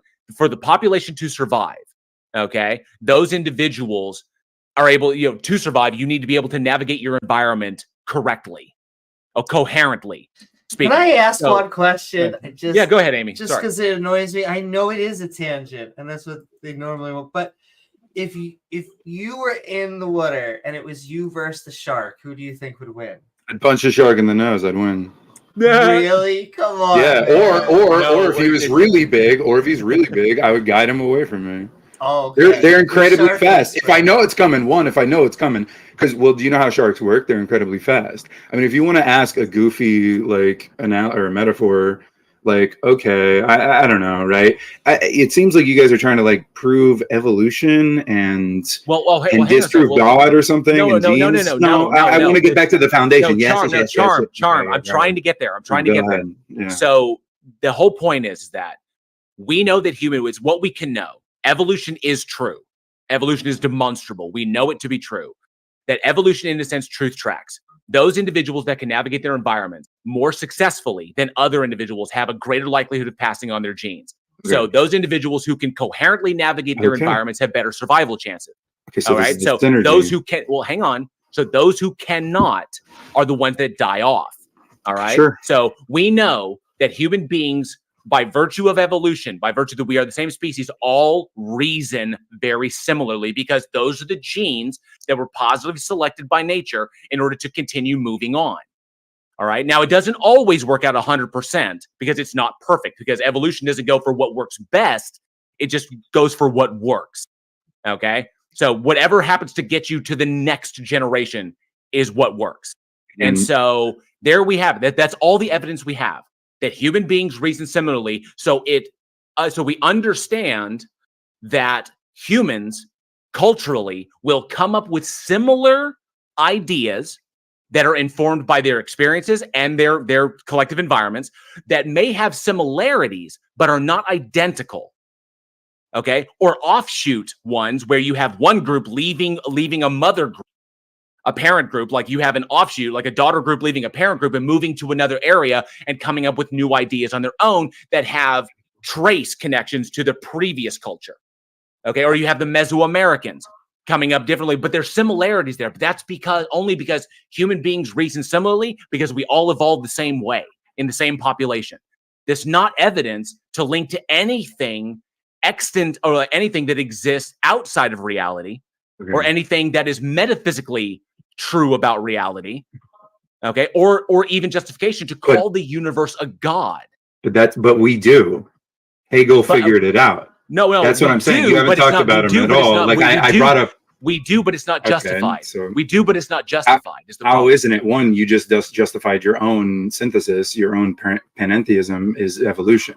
Your delta, your third is evolution. Yes. Because like we said, gnosis, pistos. No, Charm. And then the third, the delta. I do not want to have to mute you. Dude, Charm, I don't want to have to mute you. Okay? The whole point is that it's what we have evidence for and what conclusions are justified from the evidence. Okay. How do you know it's evidence? What do you mean? How do I know it's evidence? How do you know it's evidence? How do you know? How do you have such faith in your evidence? I don't have faith in the evidence. I have confidence in the evidence because How do you have confidence? Because if evidence is correct, this comes down to comes down to predictive modeling. Yeah. If I take information and I say this is evidence of X, okay, and then I use that information to make a prediction, to make prediction Y, and then Y comes true, I have in turn validated my interpretation of the evidence when it comes to X. And then we continue parsing it out from there. So now that I have confirmed Y and I've confirmed X, now I need to confirm Z. So I make a prediction regarding Z. Oh, but wait, the Z failed. So my interpretation was wrong somewhere. So I need to go back to the drawing board, reformulate X, make sure it confirms Y, and then make sure it confirms Z. And when it confirms Z, then I move on to A. And I keep moving forward piece by piece. That is what, like I said before, that is why science moves slowly. That's gnosis. Okay, that is what we can know. That's what is justified. Now, by time, yes. Now we're not making absolute claims. We're making probabilistic claims. That which is likely to be true given the evidence at hand. But we always acknowledge there could be more information that we don't have access to. Even if we knew everything, even if, like right now, imagine right now in the universe, we have all the information possible to gather about gravity. All of it. We already have it. We will never know that we have it all. As far as we can tell, we may never know that we have it all. We'll constantly look for information that is not there because of the possibility that it could be there. That's the whole point, which is why science doesn't deal in absolutes. Science deals with what is most likely to be true to a sigma degree, to a point of truth, to a degree of truth that is so likely that would be irrational to consider it not true. Right.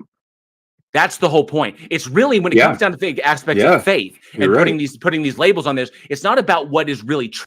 It's about what is justified. Okay, so how then can you justify your function that you just used with X and Y's? How then can you establish that as your foundation, not your sigma, your foundation? Well, that's all I can. Your gnosis. I can only go to the sigma degree. That's all I can do. You can't get to absolute. Human beings. That's a great point. Human beings can't currently get to absolutes. Ancient humans could not get to sigma. They could not get to the delta. You agree with that? Because it's true. Well, like if you that level changes. That level changes depending upon what they have access to. And it has, because before, like, you have to think about what do we know is the highest number today, and what did they know is the highest number in ancient human history, right? In ancient humans, we got pretty high. We got 10 to the 64th power. They knew that we could exponentialize, so to speak. They knew that they could multiply multiples, right? They knew that. They figured it out. Pythagoreans, they understood it, right? However, they couldn't multiply the multiples, right? As in exponentiality. We now know that the highest number, as far as infinity goes, or rather the speed of numbers, is 10 to the 100th power to the 10th power. Now that is known as Aleph 0. That is the highest number that we know officially, right? And when I say officially, we say this is gnosis. Through what you said, those functions that you used as your own foundation for the sigma, for the delta, for the synthesis, right? So too have we found now that Aleph 0, that first infinity, that actual true set of numbers. So by using your own function, what you tried to say is, I absolutely agree with you. Yes, exactly. The ancient humans did exactly that, but they couldn't quite get it. They were like, we need something else. We got a binary, we need something else. And that's what it was. It was the trinary and then the quadary or the quintenary, right? It's the next dimension. It's unironically, it's the next dimension of thinking. How does that not boil down to? I think we're Avengers now. How does that not boil down to what? Sorry, to an appeal to emotion.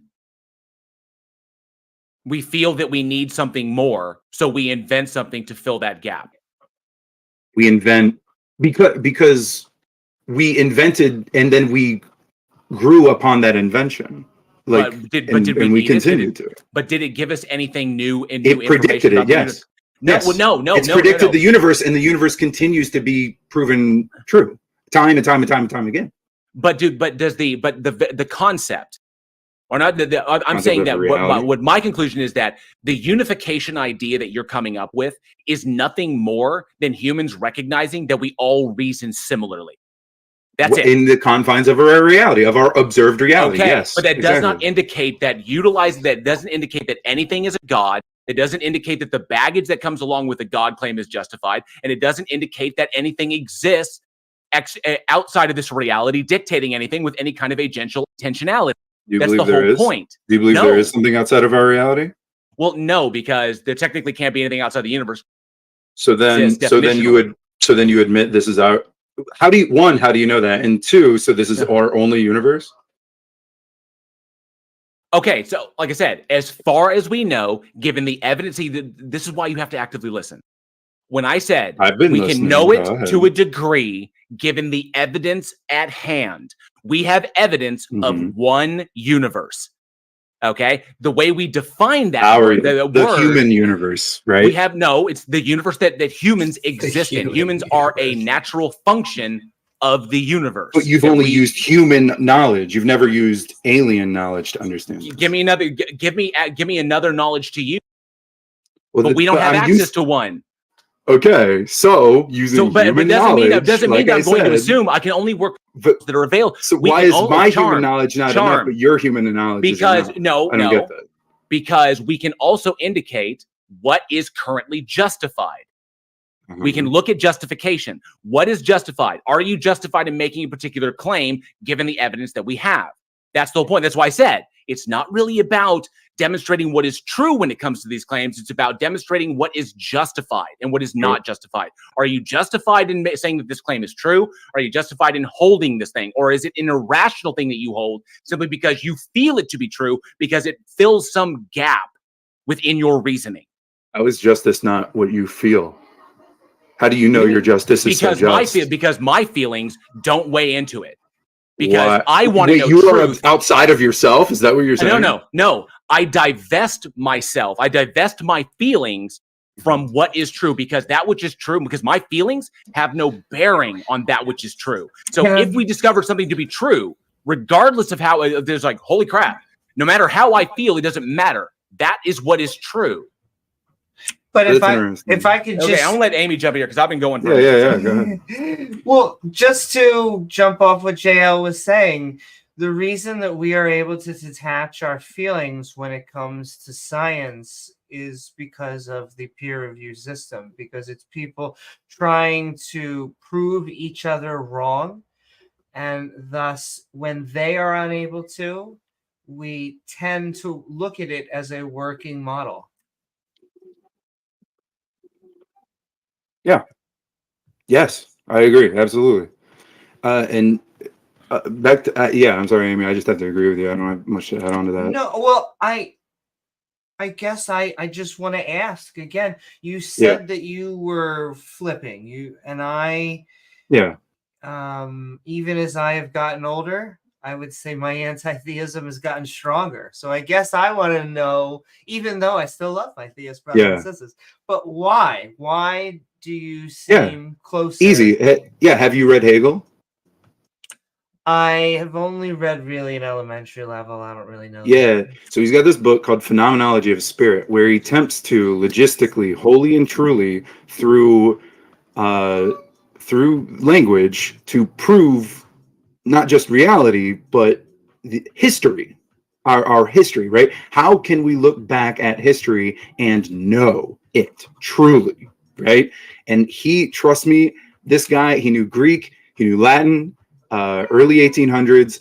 The German scientist and philosopher, he knew exactly what he was talking about. I'm reading his biography, and it's honestly incredible. He's very privileged, but he knew he was, and he was a smart ass, but if you read his stuff, it's not like jokes at all. It's some of the most redundant thing I've ever seen, but it has to be redundant in order to prove not just reality, but the spirit, the world spirit or history of reality, right? And then we can get to this, so that way JL can know that he can divest and sublimate his own consciousness to understand, truly be as... Oh no, not the conscious word. partial or impartial. He can be as impartial as possible with the facts and the stats and the gnosis. Well, there's the issue. See, there's the issue, is that Hegel has done what a number of philosophers did before him, and the philosophers still continue.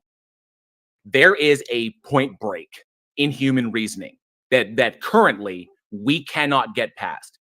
Now, that's not to state that we will never get past it, but currently right now, there is a point break that we cannot get past. And that point break is that every single human being on this planet has an internal, subjective, inaccessible experience.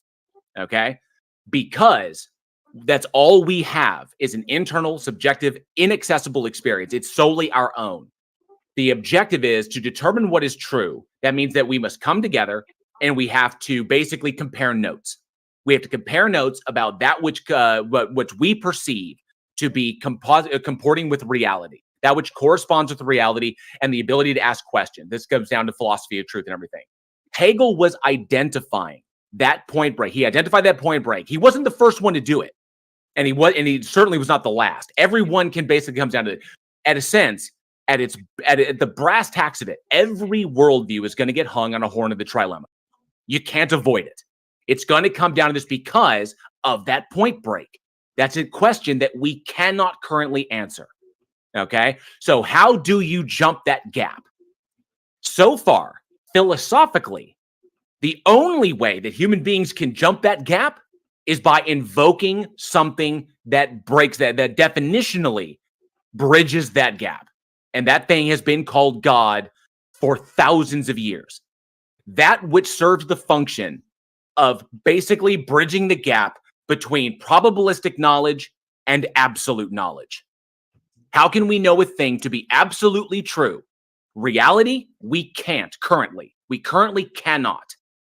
But for truth to be absolute, there must be a thing that secures its absoluteness, and that would be definitionally what God is. But just because, and that provides a justification, a sort of like wayward justification for claiming a thing is true, without having to preface it as being probabilistically true, but it could be false in the future. In fact, the whole point of that is just to escape the uncertainty of human existence. That's all that is. Yes, there is a level of uncertainty that makes a lot of people very, very uncomfortable. That yes, you can't know anything absolutely. That's the problem. You can only know it to a probabilistic degree, a very, very high probabilistic degree, but it's probabilistic nonetheless. There could be more information that changes in the future, but that's okay. That's the search. That's the journey. For Hegel, that didn't work. You needed something to bridge that gap, and that's what Hegel was doing. The problem is that he assumed the assumption he was making is that there was, in fact, something that secured that bridge. When, in fact, you cannot demonstrate that there is anything. The fact of the reality may, in fact, be that uncertainty will always be there. And the question is, can you be okay with that? In fact, we get a lot of presuppositionalists who push us on this and say, listen, you can't know something for 100% certainty. You actually do not know anything at all. And I think that we should reject that. I think the actual honest position is to say that we're 99% sure. I get worried when people tell me that they're 110% sure of anything. I check my wallet. Yeah. So, thanks again for doing this. By the way, I really want to focus how you said comparing notes. Mm-hmm. Right? You said we rise above and we compare notes. Okay. So, another note I took while listening to you talk about that is you continually used. You give some information and then you use negatives. You have a whole lot of negatives. And I agree, because I've listened in before. I've been here a few times. He's gonna hand wave it. A lot. I keep hearing nihil, negative, Nietzsche. This is simply an observation. I did some science. I listened to you with my ears, and overall, I've heard a general negativity. He left it with coming his out. mouth. That would have been And negative real verbiage, talent. negative words, negative nouns, right? And especially in your own Point Break, which I assume is your own. I don't know if somebody else, some other philosopher came up with the Point Break, but you said internal, subjective, inaccessible. Now, correct me if I'm wrong, but those are three negative terms, right?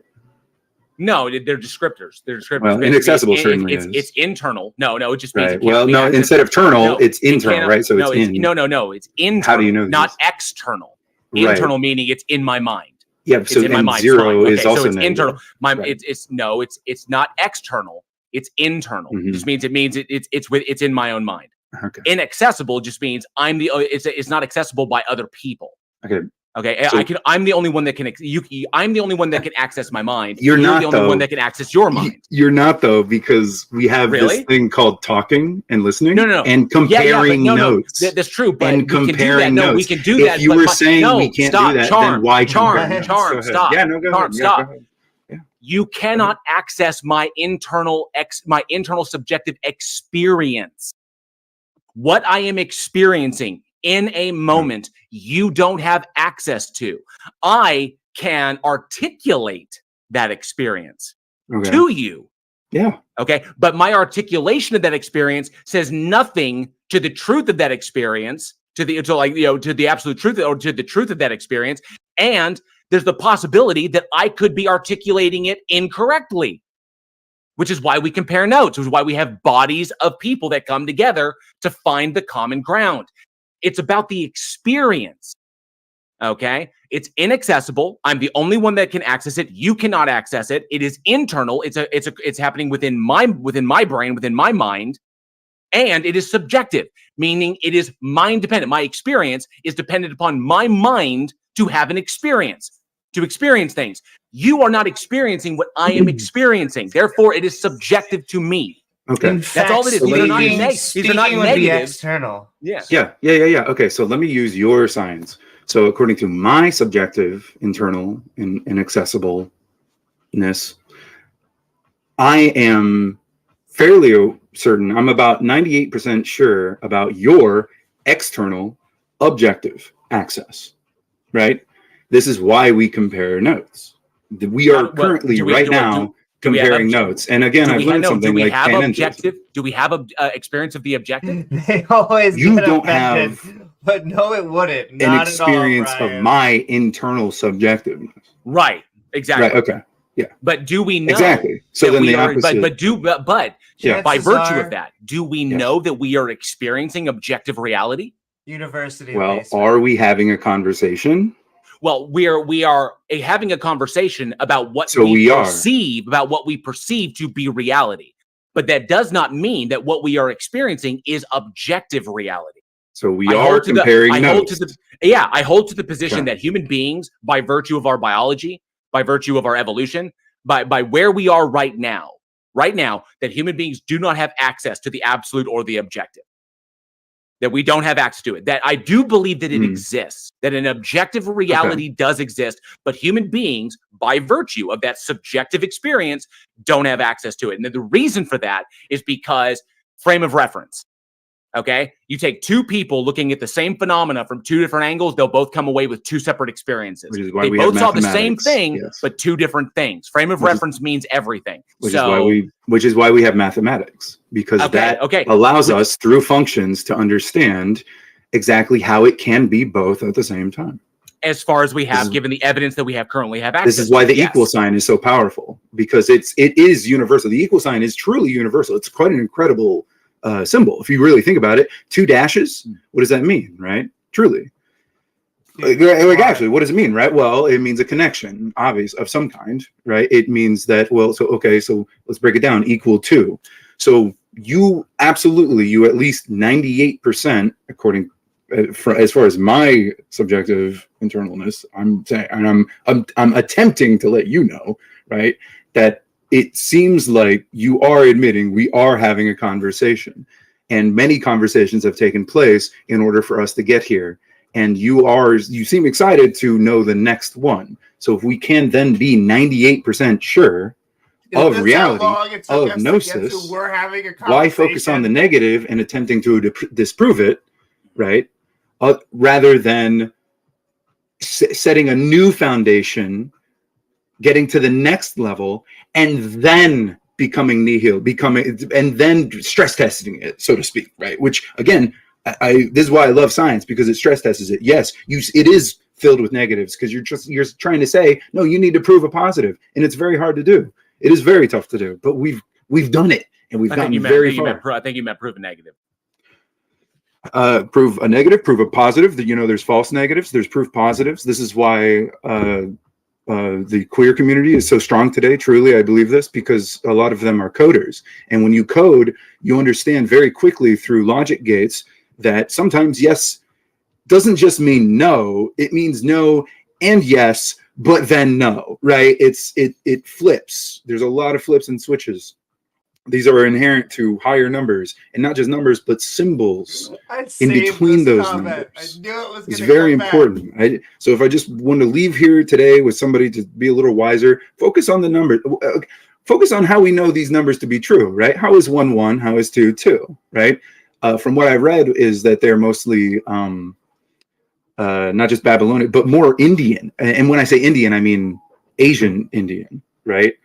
And a little bit German and a little Greek, right? And so Greek and Indian kind of fuse together, and we all kind of know these numbers to be true, right? But not just the numbers, also the symbols. Very interesting stuff. How do we know these to be true? Very, very takes a long time. And if I have to say that God is time or God is reality, and that's panentheism, and that motivates me to keep going, I suggest you all do the same and read some Hegel, because Phenomenology of Spirit's one of the best things I've ever read. But there it is. It's what you just said. Yeah. That motivates me to keep going. Yeah. I have to. It automatically motivates me. My internal subjective response to reality is waking up every day, right? Yeah, but to continue breathing. But you need a concept you can't demonstrate in order to motivate you to keep going. Yeah, it's how automatic it is. Again, you admitted we are having a conversation. So through that admission, I'm using my bias, my 98% bias, to affirm that, right, as reality, and continue. And then tomorrow, I may even reference this very conversation. I don't want to jump off. Why is that something that you need in order? Because it wouldn't be happening otherwise. Is this happening? Is this conversation happening? Then that's fine. As far as we can tell, yes. Because this is the importance of Hegel, and more importantly, Deleuze, because he did. You said smarter people have come after him. They have. His name is Deleuze, or Deleuze, right? French philosopher. He's got a book. It's called Schizophrenia and Capitalism. Highly recommend it. So that right there, right? That joke is too easy. I'm not even. Oh, that's right. Okay, it's how do I know I need it? Because it happened, right? Thus, the future predicts the past. It's a very hard concept to get around, but it's how science works. It is how you are so sure we are having a conversation. Didn't he basically say he was bisexual because of coding? There's some interesting topics in there. I think we spent a fair amount of time on this. So yeah, thank you so much. That was awesome. Appreciate it, Charm. Yeah. Yeah. You have a good one, homie. And I recorded that little clip here. I don't know if you guys are recording, but I'm just letting you know. I stopped recording now. But I did record that just for my own personal sake. But I'm just letting you know I did. So if you want it, go ahead and DM me. Yeah, awesome, cool. Yeah, it's on my channel as well. So this is I'm live streaming to my. Okay, cool. Yeah. Can we get some links to that in like side chat or something, or like? Yeah, absolutely. Yeah. Yeah. Thank you. Have a good one. Thank you, bud. Appreciate it. Thank you, Charm. All right, got a couple hands up. Do we want to check on Slim West again and see if they're available? Otherwise, I saw MS Treat had their hand up. Or if somebody else wants to put their hand up, whatever you got questions about, or otherwise we can check with Slim West, see if Slim West is available. Slim West, you there? Wait a minute. Oh, there we go. There you go. Yeah, so the last time it didn't actually ask me to come up. Okay, perfect. So everybody can hear me. I just wanted to state that I've never seen Point Break, the 1991 film starring Reid. So I'm having a big confusion as far as why some conservatives, and again, this may be the wrong format to ask, but why some conservatives and why some in the atheist community are not able to compare, from what I kind of see is something pretty obvious, that the rights of the gay community should be similar to the rights of the trans community. And so I hear a lot of the same arguments that were made in like the 1970s against the gay community, kind of arguments during that early 1970s. And now I'm hearing the same arguments against the trans community today. So I'm trying to figure out like what I'm missing. I could tell you in my just armchair opinion, which is we as liberals and LGBTQ people, because that's not really the same thing, but the people that were fighting for the LGBTQ, we've gotten a lot of our rights within the past few years. And in my opinion, the right has been shopping, so to speak. They've been seeing, does this issue work? Does this issue work? And what they have found is a really good emotional issue is the trans issue. They think that it is going to be able to get them to say, which is their favorite saying, someone, someone, someone, please save the women and children. Now, they don't give up about either of those groups. In fact, if you ask them, well, okay, do you support abortion rights? Do you support rights for giving, homeless children and helping them get into, better programs or whatever? If you ask them any of these questions, no, they don't really. If you ask them even about, hey, should we pay people more within women's sports? Please tell me your favorite, player, and we'll figure out how to get more money to them.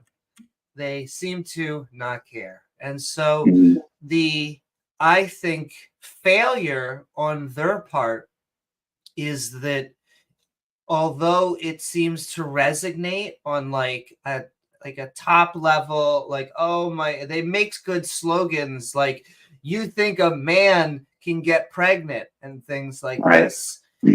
They kind of, in my view, have uproared a dragon, a lion, whatever you'd like, and abortion is going to dominate I think.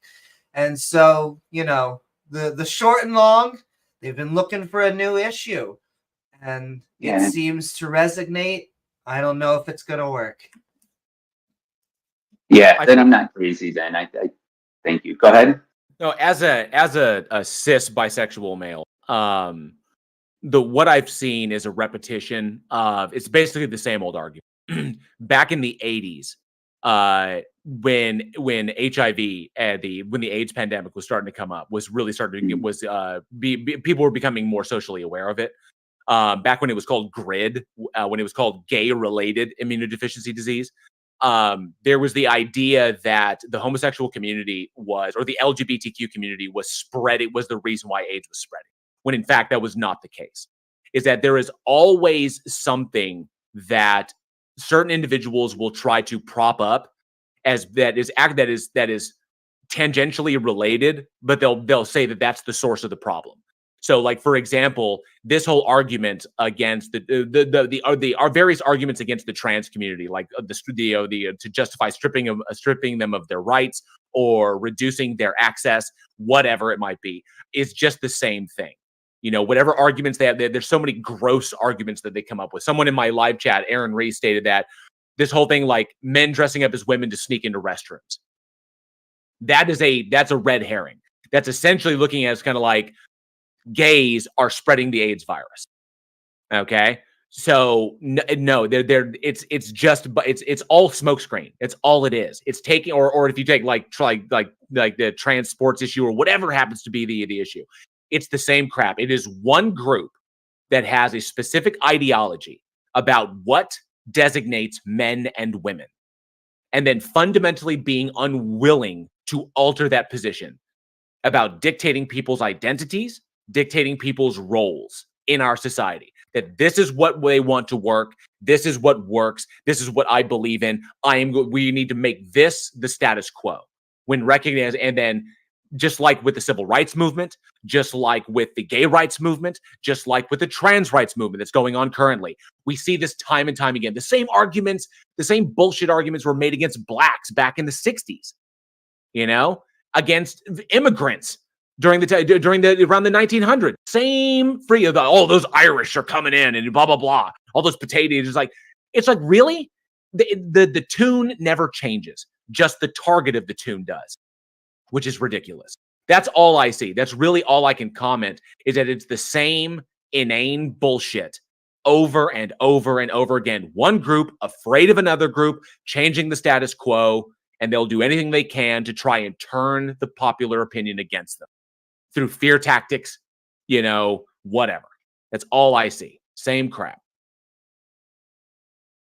I know it's saying, now that I've said that, it seems kind of reductive, but I think we have to be, so we can recognize how asinine it is. Yeah. So I'm not crazy, and it does what both of you are saying is it's that's what I'm seeing as well. Yeah, I mean, this even before immigration, going all the way back to, you know, bringing Asians over to work the railroad. You know, how they treated the Asian community that built the railroads of this nation, how they treated immigrants after the potato famine, after all the immigrants coming through New York, after they treated blacks in the South, how they treated gays all over the country, how they're treating trans people now.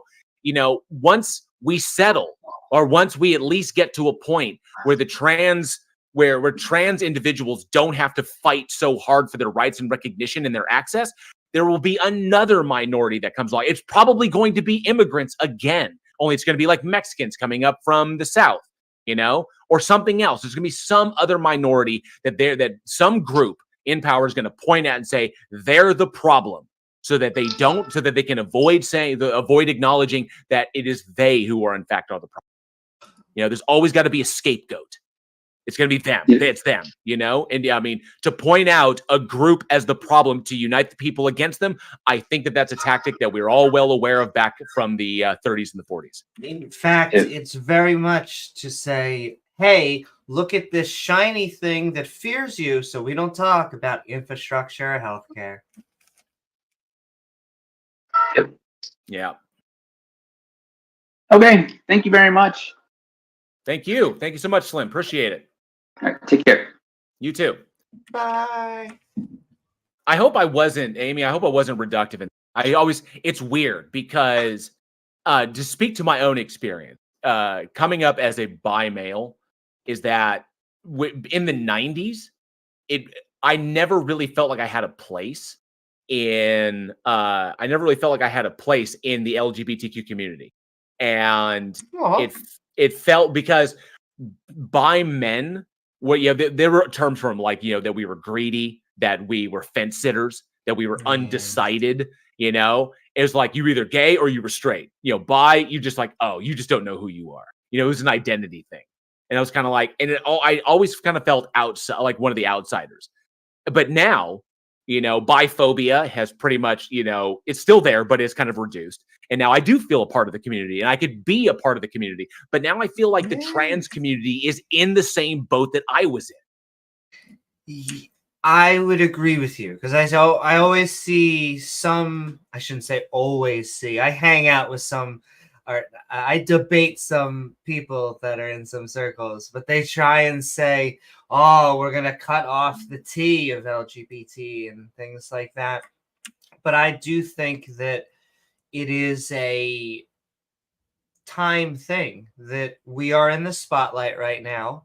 You know, just like you were saying, you know, it was probably almost within order. You know, it was women and minorities, and then it was gays. And I totally left women out of my analogy. No. Women, immigrants, blacks, you know, just exactly, people of color. And then, you know, right now, what's weird to me is it feels either I've been doing it for so long, and in a weird way, it's been 17 years, which is a while, but it feels like they're lingering on it because they don't realize how much it got accepted. Like, they were like, weren't we calling you freaks? like just a little while ago. Why? What's with all this acceptance? And so they're having such a reaction, and so they're trying to use the word of the night. They're trying to nitpick. They can't even say it politically. They have to, as a politician, basically go like, oh, we like trans people, but we don't like this subject, this subject, this subject. That's right. You banned from here, no books from here.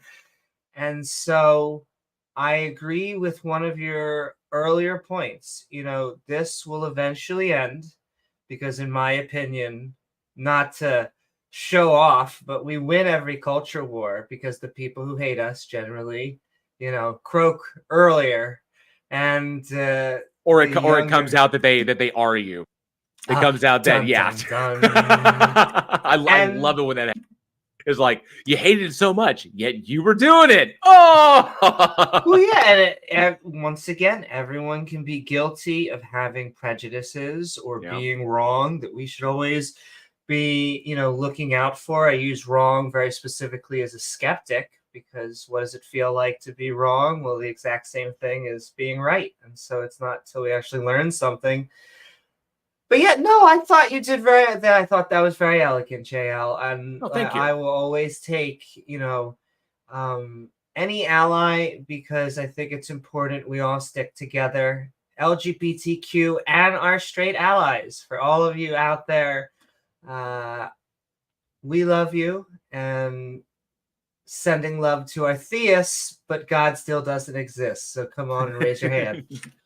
Yes, let's see if we can get some hands up. See if anybody has any questions about what they believe and why. I do want to say that someone in my live chat, Lord Dissident, said, and I love this, is we need to have Imperial Rome style restrooms. I like that. just communal piss areas. I dig that. Definitely. Okay. All right. But yes. I think they're called the family bathroom. I think so, yeah. I've seen some bathrooms that just, you know, they have signs that have monster, like a Cthulhu on it or something that says, whatever, just wash your hands. All right. So if we have anybody who wants to put their hands up, anybody has any questions, if you have questions for Amy, for myself, or if you have something that you'd like to parse out, or hey, if you have evidence of the existence of your God, we'd love to hear that. Love to hear if someone has to present. Yes, if they'd like to, if they 1 Peter 3:15, they'd like to defend why they believe. So I'd be very interested in hearing that. Let's see. Hands up just yet. I'm gonna check my live stream. See, there's anything major there? Anything to point out? I do want to say a huge giant thank you. Now that there, so until someone puts their hands up, thank you so much. Westside Girl Reacts has been a member of the Godless Army for 2 months. I do appreciate that support, Westside. Thank you. You rock. And NANA, who gifted 10 memberships to the Godless Army. Thank you so much, NANA. Very, very generous of you. Do appreciate that support. And enjoy all those new emojis, all those emojis that I made for you, and the channel badges as well. And of course, NANA, who super chatted $6.66. The perfect super chat number says, religion makes perfect sense if you never question anything. That's the point. Don't ask questions. Any system or any ideological system that will tell you that is a paramount concept of that is to not question the system is problem. That is the biggest red flag you can ever come across. This is true, but don't question how true it is. That's bad. You know, just take it on faith. That's the worst, because faith is the worst tool to use to get to truth. But thank you very much, NANA. Very, very generous. Appreciate that support, bud. Let's see. Big Evil Dutchy Peter DeVillay. Yeah, good to see you. As was an adult, she lived in a very Catholic area. Priests visited homes that people did not get pregnant. Condom sales were not allowed. See, it's weird. It's stuff like that. Craziness. Crazy. Let's see. Oh, unfortunately, Bob Nodell, the Otangelo has not been around. I haven't seen him. So, to prove his God's existence. Maybe he figured out evolution. Maybe he figured out where he was. I will say that unfortunately we found him in the sun and he became orange jello. Just kidding, Otangelo. I love you. Come back. Come do your bad apologetics. I'm sure the Shroud of Turin will be right this time. Otangelo is my favorite after Mr. Batman. Oh man, I love Mr. Batman. Oh, I got him so quiet because speaking of bisexuality, he's an ex-gay. And so he always, the moment he joins, he has to go, sir, sir, sir. And I just love asking him, hey, Mr. Batman, they say that once a sucker, always a sucker. So, do you think that applies? And he just gets really quiet. He's so easy to trap. We caught him in a trap when he was trying to like quote from the Bible, and we thought it was hilarious. And it was like a group of us. We're like, no, let's go to the tape. And we went to the Bible. It was like, nope, you're wrong. And he was like, and then he suddenly got really quiet. Zachariah Hooper asked, how do you manage to keep your cool when debating? That took practice. That really did. It took practice to remind myself not to take things personally. Really, but it took time. I was not perfect at it before. I used to go off on my interlocutor sometimes when they were being particularly obstinate or willfully ignorant. But it took time, to get there. But we have someone with their hands up, Mickey King Jr. Please feel free. Yes, welcome. How are you, Mickey? You got yourself there. Muted.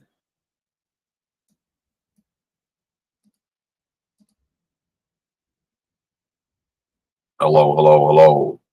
There we go. I think this is working now. Yes. Oh, thank goodness. My primary microphone just completely failed. Anyway, I just wanted to say that, like in The Voice, if you like that show, especially the British version, Amy, when you said he was an ex-gay, I hit the button. I was like waiting. I'm like, do I want to? But when you said that he was an ex-gay Mr. Batman, yes, he absolutely was. Bless him. Just bless. I had such a really nice talk in the AMA here with Buck Angel. So just to give some sort of background here. And I didn't really want to say much, but the thing about the anti-civil rights marketing campaign against the trans is something that's especially interesting because it's hacking, essentially, to get the leaked emails or whatever. But when you look at people over a number of years using email to communicate about how to best create a marketing campaign, essentially of hate, like my name here, Michael King Jr., is before Michael King Sr. changed both his and his son's name to Michael. I mean, from Michael to Martin. Anyway, Martin Luther King and others in terms of American civil rights is something that's very near and dear to me. And they use the power of marketing, which is a wonderful, powerful thing if you want to use it to change the hearts and minds of people to buy my product, to buy a product that's essentially a made-up way of encouraging people to hate fellow Americans. And such a small group of fellow Americans that it just is like so icky that I mean, that's the least of it. But yes, I would actually say, and not to always bring it back to religion, but I do. One of the reasons I'm an anti-theist is because I don't think that it often stems from a random place. I believe, and once again, feel free to raise your hand if you disagree with me. One of two places do the anti-LGBTQ come from, and that is religion or being in the closet. And there's a third option, sometimes both. yeah, that was when I pressed the button. That was like, oh my days! I did not realize his previous persuasion. Yes, and I will say, I've been saying he's an ex-gay, but we all know that's not actually a thing. So well, it is what it is. Look at Milo, right? He said that he was celibate. He was no longer anything like that. Then just 2 weeks ago, the head of that news organization was, well, I've been having a relationship with Milo since the day that I interviewed him, welcoming him back. Whoopsie. He was This is a very, very Catholic religious. He was selling these beautiful figurines of Mother Mary injected polymer for just $89.99. Cold pressed or something. Plus shipping. Anyway, I don't want to ramble. I wanted to bring this into one thing that might be really beneficial to UGL, to Amy. I just want to say that I grew up with a first sort of label, which is being an anti-labelist. So for me, embracing any label is a bit difficult, but I work with it. And I do a lot of stuff in terms of Bohm dialogues, where people actually lovingly have conversations together, as David Bohm, the Nobel physicist, was really into. It's just such a nice thing to not have to wear a stab vest or two to have a conversation with people. Right. So I can appreciate how you get used to being a bit angry.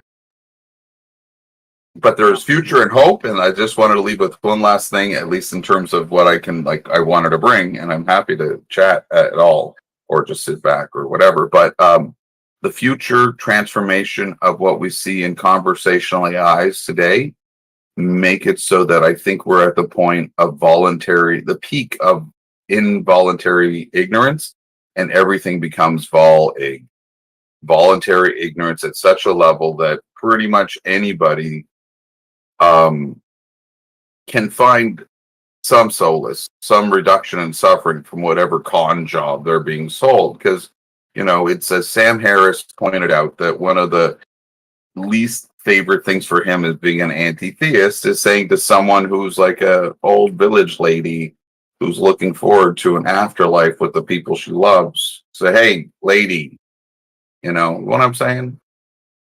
Yes, in fact, I would say one of the things that we don't do is go door to door. So we don't proselytize in that manner. What we do is we say, hey, if you are a theist, if you are I hate to say conspiracy theorist, but someone that doesn't believe the mainstream media, come to us. I like Well, that. To me, I say the mainstream media. The media is pretty much any shit between the ads. I like that voluntary. The idea that media is supposed to be anything useful or like honest. The freedom of the press is not the freedom of being honest. The requirement to it's just that you can take your freedom of thought and use technology to propagate it. Definitely. I like that voluntary ignorance thing. Voluntary ignorance has an app called TikTok. So I don't know. Don't shit on everything. That's the other thing. It's so, and I appreciate, especially if you've been in the wars, essentially. I've been here in this Discord for 2 years, and I've experienced mistreatment that my partner here, mistreatment, knows, and I know so well. And I may do TikTok soon, so I can't insult it, because then... And it could be transformative. TikTok could, in a moment, switch completely. I'm just saying, as a technological facility of people's communication, it is what it is, but it can change so quickly. How is your guys' MySpaces doing? I think I may actually still have "Stained" as the cover song on my MySpace page if it's even still active. I think it's hilarious. Little nuggets in time, if you could find them in Internet Archive, is pretty cool. Yeah. But thank you for coming on, and keep on coming on. I appreciate it. Yeah, and thank you. I just wanted to say, there's it hurts to be in the face of this, such a billions and billions. Like, I live in England, and so the Tavistock Institute was literally had to write the government, we're shutting down because we're under such assault. You know, when Jordan Peterson puts up a video, like off channel sort of, gets 6 million views in like a week, that's butchers and liars. I'm like, you're a butcher and you're a liar. But he's a Canadian and I'm a Canadian, so gotta say sorry. But it's not right. But he does make 20 million a year now. Oh. So money talks. Listen, and maybe in the future bullshit will walk. Because if you can pay a little bit for something you can trust to tell you the straight truth, then you can be any way you like. He spent like 2 hours with Matt Dillahunty trying to define truth. That's what worries me about him. Who? Jordan Peterson. Jordan Peterson. One little micro sort of thing. A defense of Jordan Peterson is I knew a U of T actually. He was a heroin addict and very, very, very smart. Not Jordan Peterson, but this other guy. And he would you'd sit down and have a chat for like 2 hours and go on with incredible, rich sort of weaving in all kinds of story elements of the past and blah, blah, blah. And the next time you sit down with him, you'd set the seed and you'd go in a completely different direction. And I do believe Jordan Peterson, with a close listening of real active listening that you can get from surveilling every single word a person ever says, putting it into a machine that could take all of it at once and go boom. All right. We do appreciate you coming up, Mickey. Thank you very much. I'm just saying, absolutely. The future is bright. Get some shade. Cheers. Bye. Yeah, Terrific. Take care, bud. Optimistic too. All right. So I see Dima is up, and obviously Cambridge Analytics. We do see you waving. So we will get you up as quick as we can. Dima had their hand up. So let's check with Dima. And if Dima is available, we'll discuss that. And then we'll move on to Cambridge. So just to make sure we have the order of it right there. So Dima. Hey, how's it going? Going good. Going good. What do you got for us today? First thing I want to say is this stage of reason thing is awesome. Instead of atheism versus theism, it's like more positive. You know what I mean? I love it. Thank you. Appreciate it. Thank you very much. And I've been thinking a lot about this topic this week. And I want to bring an idea to you guys. It's like this. I want to reframe Christianity as a theory of success. And have that be compared to, let's say, rationalism as a theory of success, right? Now we can compare them of how effective they are at achieving certain goals. What would a Christian, you're having problems as a Christian, what do they tell you to do? Go pray to God. You know what I mean? How often is that going to actually help you? Versus if you're a rationalist, what you should do, right? I don't know what you guys have as a theory of success. For me, it's like just break it up into parts and try to figure out how it works. You know what I mean? It's probably a better approach statistically. We could probably find that out. Probably. I think the only issue with that is that success and what success is so subjective, because what one person's idea of success would be is not necessarily what someone else's would be. Like, I know some people who fervently believe that having children is the highest form of success. Yeah, I believe that. Like, that is the purpose. Like, if you the mark of a successful person is a person who brings a child into the world, and I don't think that is. I disagree with that.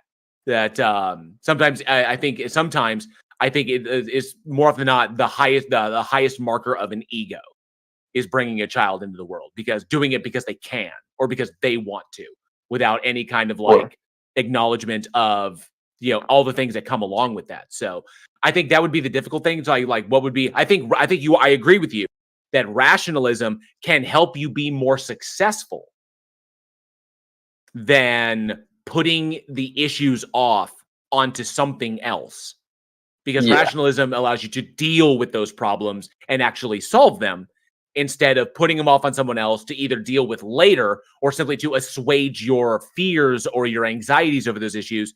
And whatever. I always embrace tackling the problem immediately rather than putting it off to a later point. I don't like to procrastinate. So I agree with you on that respect. I think it would be difficult to nail down what exactly success is, though, because it looks so different. Yeah. Do you think there's a successful way? Do you see what I did there? A successful way to pin down what's a better goal versus another goal. Is there a successful way to do that? It's so nebulous. What do you think, Amy? Amy may have stepped away for a moment. It's okay. Okay, so if we're talking biologically, success would simply be survival. Would be living as long as you can. Okay, but when it comes down to personal success, I think it's functionally, and I think you could look at function and efficiency is like what works most efficiently, what functions the most efficiently. Like what gets you to what gets you from point A to point B with as minimal loss as possible and as much gain as possible. And then there's a risk in there. There's gamble in there as well, because sometimes you got to risk big in order to gain big. So depending upon the scenario. So I think it would be about any methodology that increases the efficiency of attaining a goal at minimal risk. And I'm sorry, but I was listening to the conversation, and I would define success in two different ways. However, a lot of the language isn't that dissimilar from what JL was saying. Success, I think, could be seen evolutionarily, biologically. We could see it as passing on generations, just to be quite frank, the birds and the bees, because that is how one succeeds species to species. However, as humans, as mammals and organisms that now have things like goals, we have filled all of our hierarchy of needs. I think that becomes the more important thing, because we don't have a population problem. We almost have the opposite. And so I think it's very important to focus on what makes our lives important. Oftentimes, it doesn't have to be just selfish. I've seen studies that show when you pick something else, whether that is your children, your wife, even your cat, you have someone else to live for, you tend to have a lot more happiness. But also, to be successful at goals, the trick I always give is that if you were to look at the many Forbes articles that ask billionaires, what is the number one thing that you do over and over and over, it's writing your goals down. And so both of those things. Gotcha. And I can let the other guy, Cambridge Analytica, go, but I'll just ask one thing. As the stage of reason, what are the highest goals that people should, try to achieve? What do you think? And then I'll just go. What I want people to do is to legitimately think for themselves and understand that it is okay to not know something. That I don't know is not a pejorative. That I don't know, that despite the fact that many institutions in this world have convinced a large swath of the population that to not know is a weakness, to not know is basically a black mark on your character, that this is false. This is one of the great falsehoods that has permeated our human species, our human thinking. Not knowing is the best place to be, because that provides you the opportunity to know more. That means that there is more to learn, more work to be done, more to discover. That not knowing is a good thing, not a bad thing. And that when you recognize that, that empowers you to think more and to keep going forward, to find truth where and what it is, to demarcate it. That's the important thing. Is like, it is okay to not know. It's okay to admit you don't know. And that, I think, is one of the biggest things that I try to get across. Yeah, I think that's awesome. So thanks for your time, guys. Unless you want to say something else. What do you think, Amy? Yeah. I just want to add in there, because I agree with what JL said, but I just think I like it. There are going to be subjective things that we take because we are subjective creatures. There's no floating answer in the sky. However, we can look at things like family, our partners, our friends, the ones that we, not only blood, but the ones that we choose to make family, but knowledge, learning, and then, of course, helping others. I think that part of the reason why I chose my job, even though, my partner will say it makes less money. However, I think that it helps other people, inspires other people. At least that's my goal. and so it helps me wake up every day. And so all of those things. I like that. Success, like a version of success I think I can hold is being able to do what you love to do. And there's of the two things that I love to do in this is to tell stories. I'm a storyteller, which is why I'm a writer. I'm a writer as well as beyond this. I'm a screenwriter, and I also write science fiction and horror and stuff like that. But I'm a storyteller, and I love to help people, which is why my favorite job, my favorite like vocation before this was I worked in maintenance, and I was a maintenance tech for an apartment complex that was kind of on a rougher part of town, one of those areas that they kind of like they need all the help they can get. I loved being able to come into someone's home, fix their problem, and alleviate that problem from what they had to deal with because they're already dealing with so much. And those little things that come along that almost seem to break the camel's back. And I was the guy that could come in and I could like, nope, no camel back breaking today. I've got that problem fixed. Your plumbing problem fixed. Your electrical problem fixed. Ceiling fan went out when it's in the middle of the summer. Boom, I've got you taken care of and it's done. You don't have to worry about that anymore. I liked being that guy, being able to say that this little thing that I can do in the world, I liked helping people. I love this job more, being on YouTube, making my content, doing this because I feel like I'm doing that to a grander degree by reminding people it is okay to not know because it allows you to learn, to move forward and to do that. And the more we do this collectively, the better the results are going to be for our species. So I feel I can do that. Yeah, I can do that. And that's my level of success. That's what I feel, I think that's great. I'll just hop off and have Cambridge maybe come up. I don't want to take up any more of you guys' time, but thanks for your responses and stuff. Thank you, Dima. Yeah, peace. Thank you so much. All right. We got Cambridge Analytica. I saw you waving, so I know you were eager to come up. So let's bring up Cambridge Analytica. Make sure I get that right. You are invited up. There we go. Hello, thank you for having me. Absolutely. I saw the name on here. It said Stage of Reason, so that intrigued me. Do you have this every week?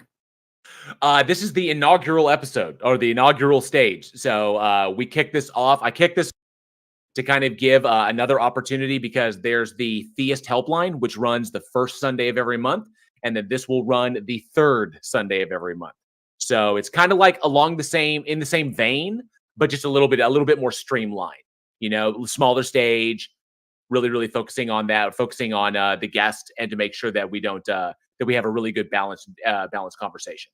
So I wanted to provide this as another opportunity for other atheists and other individuals to come up and have these chats, and for people who may not be available that first Sunday to have another opportunity to be a part of the stage. So I wanted to create that. So yeah. Cool. Will this be on YouTube or is just? Yeah, it's on my channel. I don't know if Amy is streaming, but it is streamed live to my channel. Like I'm live on my channel. And by the way, Amy, my chat would very much like to let you know that they all love you. So I wanted to make sure sending love to them back. So, but yeah. How many viewers do you have right now? Right now on my channel, my reader on 50. Awesome. So just to maybe I have an answer. I think somebody asked, what's the ultimate thing that you want to do, or what's the ultimate goal? Somebody asked. I think I have an answer for that. Me personally, when it comes to reason, there's something that I just value a lot, and that is math. Nothing has prevailed for thousands and thousands of years, and the definitions people and the propositions that they had back then, the words that they used, their meaning has been preserved, and they mean exactly the same way they do today. So that's really valuable. Compare that to the Constitution, which was written around 200, 300 years ago. Right. I mean, there's a lot of argument today about Second Amendment, a lot of other details.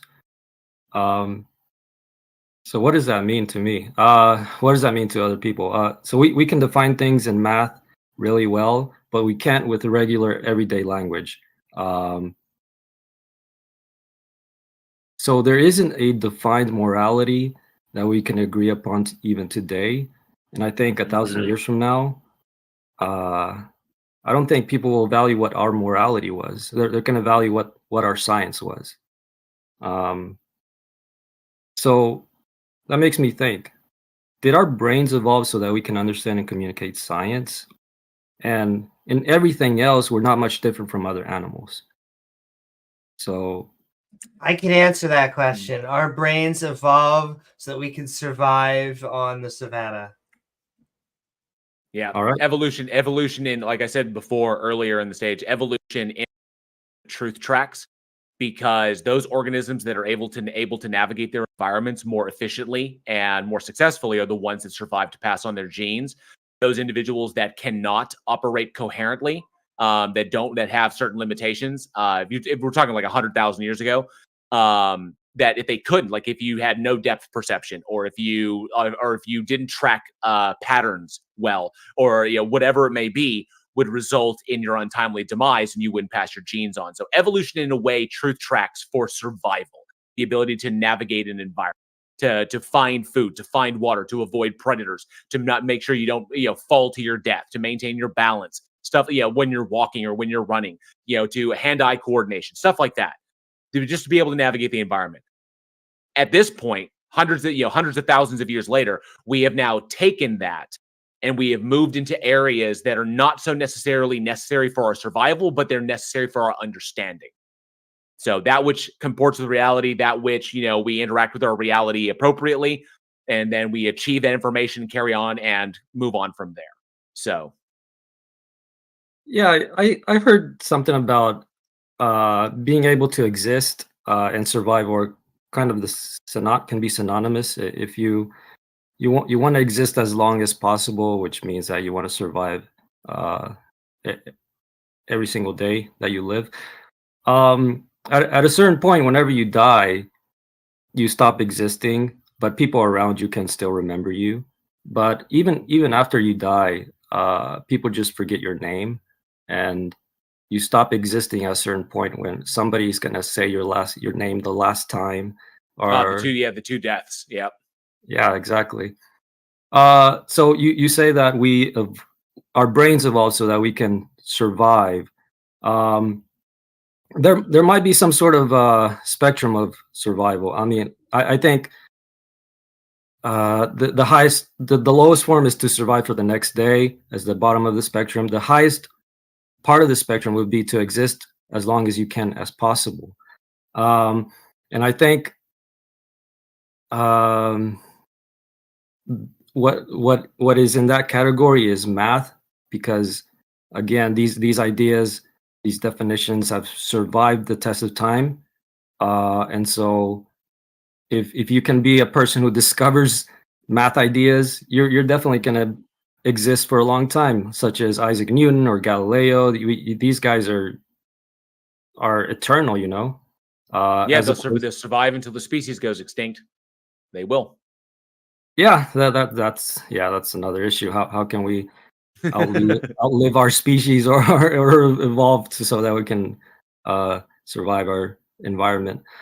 But yeah, to answer that guy's question, how do I live my life is, well, if I'm looking at history and math ideas have survived the test of time, in my opinion, I think I'll just contribute to that, communicate math ideas and just keep those ideas strong, keep them relevant. That's how I am. Awesome. All right, thank you. Very, very cool. Appreciate it. Thank you so much, Cambridge. All right. See, we got some more people that came in, and I want to say hi to Jack Burton. See Jack Burton down there in the chat. Good to see you, Jack. Thanks so much for hanging out, bud. He also popped into my live chat as well. So, and welcome to PO. Good to see you, PO. I haven't seen you in a while. Glad to see you're still around. Thanks so much for hanging out today. So, we got open Open area, and I think we're going to go for a little bit longer. Actually, Taco, you and I never really settled on like an endpoint. Do you think like 1 o'clock or 2 o'clock? I'm kind of just chilling. I mean, you'd be able to shut it down if I need to leave early, you know? Okay. Okay, cool. I think we'll shoot for. I think given that we're kind of small and this, it's not as established as the prior one. With that, I think we'll get there as far as like people in the live chat once this gets going. But obviously, the first show is always going to be the smallest because we need to build up that momentum. Plus, we're gonna, if Amy's not available next month, then we'll have other people that are available. Or if I'm not, I can't wait to see the other people who are gonna be available for the stage. I think it's going to be a lot of fun. So, but yeah, if you are in the live chat, if you're in the chat here in the audience, or if you're in the live chat, or if you, like I said, super chats get, if you have a question, those get priority. So if you have a question for Amy or a question for myself, or if someone in the audience there has a question or would like to present evidence for a God that they believe in, or what they believe in, why, we'd love to hear that. Or like I said, any questions for us here on the stage, it'd be fantastic. See some names that I recognize. Good to see you all. A huge thank you to Left-Handed Jedi. Thank you so much. You just gifted 10 memberships to the Godless Army. I do appreciate the support, but very generous of you. Thank you, Left-Handed Jedi. You rock. So Big please, money. all you do what? Oh, I was just saying big money. Yeah, I'm so appreciative support like that. It's just any amount is so amazing. It's just like because they don't have to, but they want to, and I just love that. It just makes me feel so. But welcome to all the new members. Enjoy the OG and the channel badge that I made for you. So I hope you enjoyed those. All right, we do have somebody with their hand up. Who we got? Caitlin. Let's bring Caitlin on up to the stage. Caitlin, how's it going? Hi, can you hear me? We can. Hello, how are you? Doing good. Thank you all so much. What do you got for us today? I was going to ask, so earlier you were speaking a bit about the LGBTQ. I was wondering, do you think it's possible to be a part of the community and also be a Christian, or do you think that's just a complete contradiction? I believe you can. Absolutely. Yep, I would. It's going to be more difficult, I actually think, from a religious perspective than an LGBTQ perspective, because our whole shtick is about being open and being accepting. And so I think you're going to find Christians who happen to be gay, bi, trans. And so I guess from our perspective, we'll let you handle the religious part. We're just here to, be open and accepting. I think it comes down to it, trans people exist, gay people exist, bi people exist. These individuals exist. They are born, it is who they are, and so that can't be refuted. The idea that a God exists or a particular God exists can absolutely be refuted depending upon the God. So it's a faith thing. It's basically about what these individuals feel is true. And so what people feel is true and who people are should have no bearing on what an individual, like who a person is, should have no bearing on what they feel to be true. So if an individual is Christian and they are gay, these are not mutually exclusive concepts, and they shouldn't be. Inclusivity, at a baseline, human beings need inclusivity to a degree to be a part of something. As far as that, human interaction is paramount to the human experience, to like literally to safe, to healthy psychological, to psychological health, to mental health. So to dictate to someone that who they are, that their identity itself, that who they are demarcates what they can and cannot believe in or accept to be true is just ridiculous. It is beyond silly. If a person is gay or trans or bi and feels a God exists and wants to express that, great. Okay, go for it. Obviously we'll talk about the problems with that. We'll talk about the issues with that. But what a person is has no bearing on what they believe in, or shouldn't have a bearing, especially when other people dictating that. It's ridiculous. Those rules are arbitrary and unnecessary, and they cause societal division that is unnecessary. So that's my position on that. Thank you. That's Absolutely. interesting. All it really leads to, I'm reminded of that Africa is that the child rejected from the village will burn it down to feel its warmth. Wow, that's dramatic. Yeah. And the point being is that those people that we deliberately ostracize for whatever reason, they will look for that. Like it's kind of like people who have been abused to the point that they've been abused or neglected to the point that the only interaction they can get, the only validation they get is through negative impulse. So they act a certain way because that's what gets them attention and acknowledgement and validation. Because because the only way they could get attention was by acting bad. Validate my existence, acknowledge that I exist and I'm a person, but nobody ever did that. The only time anybody ever looked at them was when they behaved badly. So they learn that bad behavior is what gets you acknowledged as a person. And so they get into these vicious circles of behavior, vicious cycles of behavior. I want to be validated. I exist. I am a person. I have value. But the only way for anybody to actually acknowledge that is for me to get in their face and be a monster. And so then we validate them because now they're in our face. It's such a horrible psychological condition to be in, or that we perpetuate in our society. And so that inclusivity is why it's so important, because those individuals left outside, for lack of a better term, will burn the village down just to feel its warmth. Wow, thank you. I think that's it from me. Absolutely. Thank you for answering. That was interesting. You're welcome. Thank you for coming on. All right, that was good. Yeah, I think given that unless we get another person with their hand up, good point. I think 10-1 is good. 10-1, yeah, I like those odds.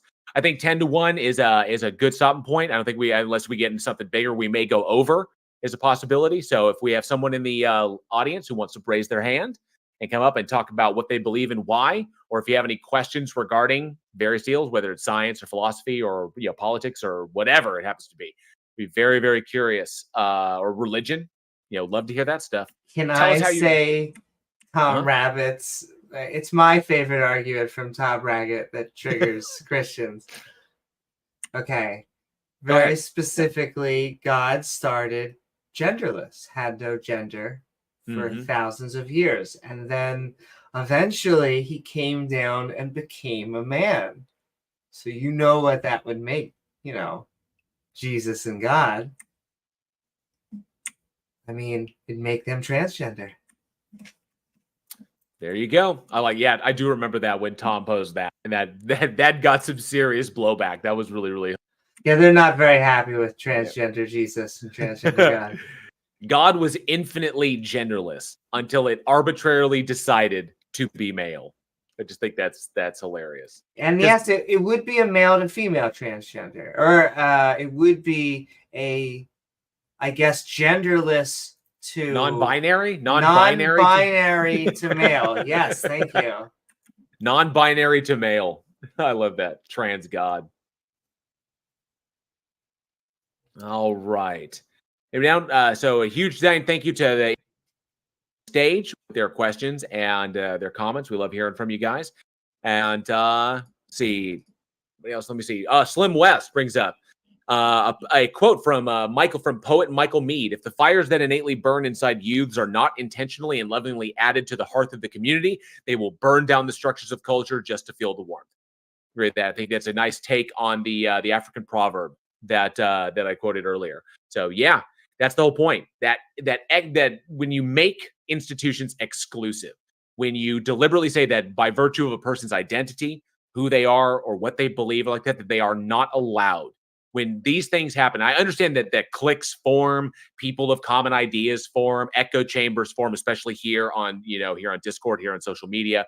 It's all about echo chambers, finding that group that believes what you believe so you can get validation through the people that believe what you believe. I understand that. It's exactly what religions are, that they're echo chambers designed to validate each other. It's like, I believe it, you believe it. Yay, we believe it together. We are validated. Let's go find other people so we can get validation from them. And that's what that's about. And so the whole point of it being that inclusivity is important, because not just for mental health, but also because it keeps us intellectually honest. The more voices you have, the more frames of reference you have access to. With more frames of reference, the more information you can get. And the more data you get, the better the odds are you're going to come up with a positive, or you're going to come up with the correct solution. More information, not less. So, very important. Let's see. Do we have anybody else? Yes, we do. Lowell has his hand up. So Lowell said the Scorpion. Hi, I just got here. I literally just woke up. So if my question is silly, just bear with me, okay? Not a problem. Okay, so like this is like a atheist Christian debate sort of thing, right? Yeah, an atheist stage, yeah. Bringing up people to talk about what they believe. Okay, that's fair, that's fair. I think people should be questioned, challenge their presupposition. That's always a good thing. So I went to the Rage Cage, one of the guest rooms on the server, and they talk about this thing called like naturalistic pantheism. Are you familiar with this ideology? Okay, just make sure I heard you right. Nationalistic panentheism or pantheism? I'm sorry, I just woke up. A naturalistic pantheism. Naturalistic pantheism. Yeah, are you familiar with this?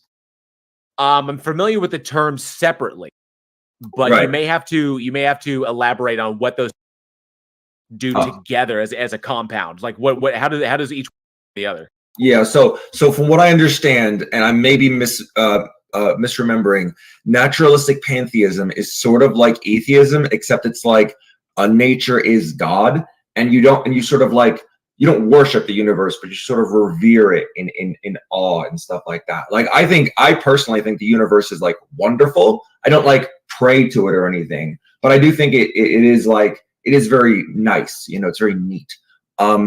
And I was wondering if you or Taco or anyone else had any is there an important distinction to be made with this idea and atheism? Because when you ask me, I think there isn't really an important distinction between atheism versus agnosticism versus ignosticism or this other thing, because either way you're just not believing. Do you have strong opinions on this? That's my only question. Huh. Amy, do you want to jump on that while I formulate my response?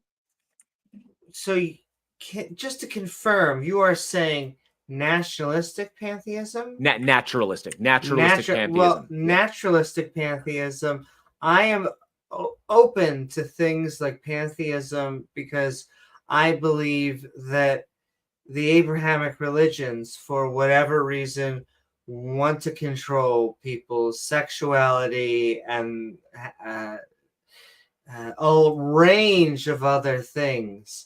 When it comes to pantheism, panentheism, all of these that tend to make it very vague, the closer I think we get to deism, the less harm that I think that the religion does.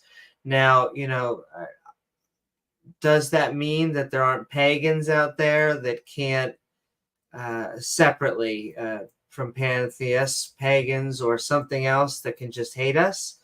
No, they can find reasons, I'm sure, to dislike us. I just find that we mesh a little bit better as atheist theists than the Abrahamic religions. Yeah. So, sorry. Oh, go ahead. Sorry, Lowell. Go ahead. So yeah, I personally identify as an atheist. I quite like the Christopher Hitchens proposition, where he put it like this. I'm going to do my best to quote him. He said, "It cannot be said that God could not exist, but rather there is no reason to start believing in the first place." And I think that's the best you're going to get. Yeah, that's probably what I ascribe to. So yeah, so first and foremost, to address the terminology, naturalistic pantheism. I get what the terms are saying, and then someone in my live chat pointed out that those are distinct categories, which I do understand, which is why I was kind of like, how do those inform one another? Now, I get that it's kind of conveying an idea of looking at the universe in a particular way while not accepting the baggage that comes with calling it a god. I understand that, because by labeling something a god, it's going to come with obvious baggage that you're going to have to carry along with that, and I get that. So to avoid that, it's kind of looking in that kind of like that wondrous awe state It's kind of like, wow, kind of like the Neil deGrasse Tyson. The universe is amazing, that whole kind of thing. But it's not something that you like revere or that you worship or that is any kind of like central, like a center of a culture. It's just acknowledging one's position. So I get that.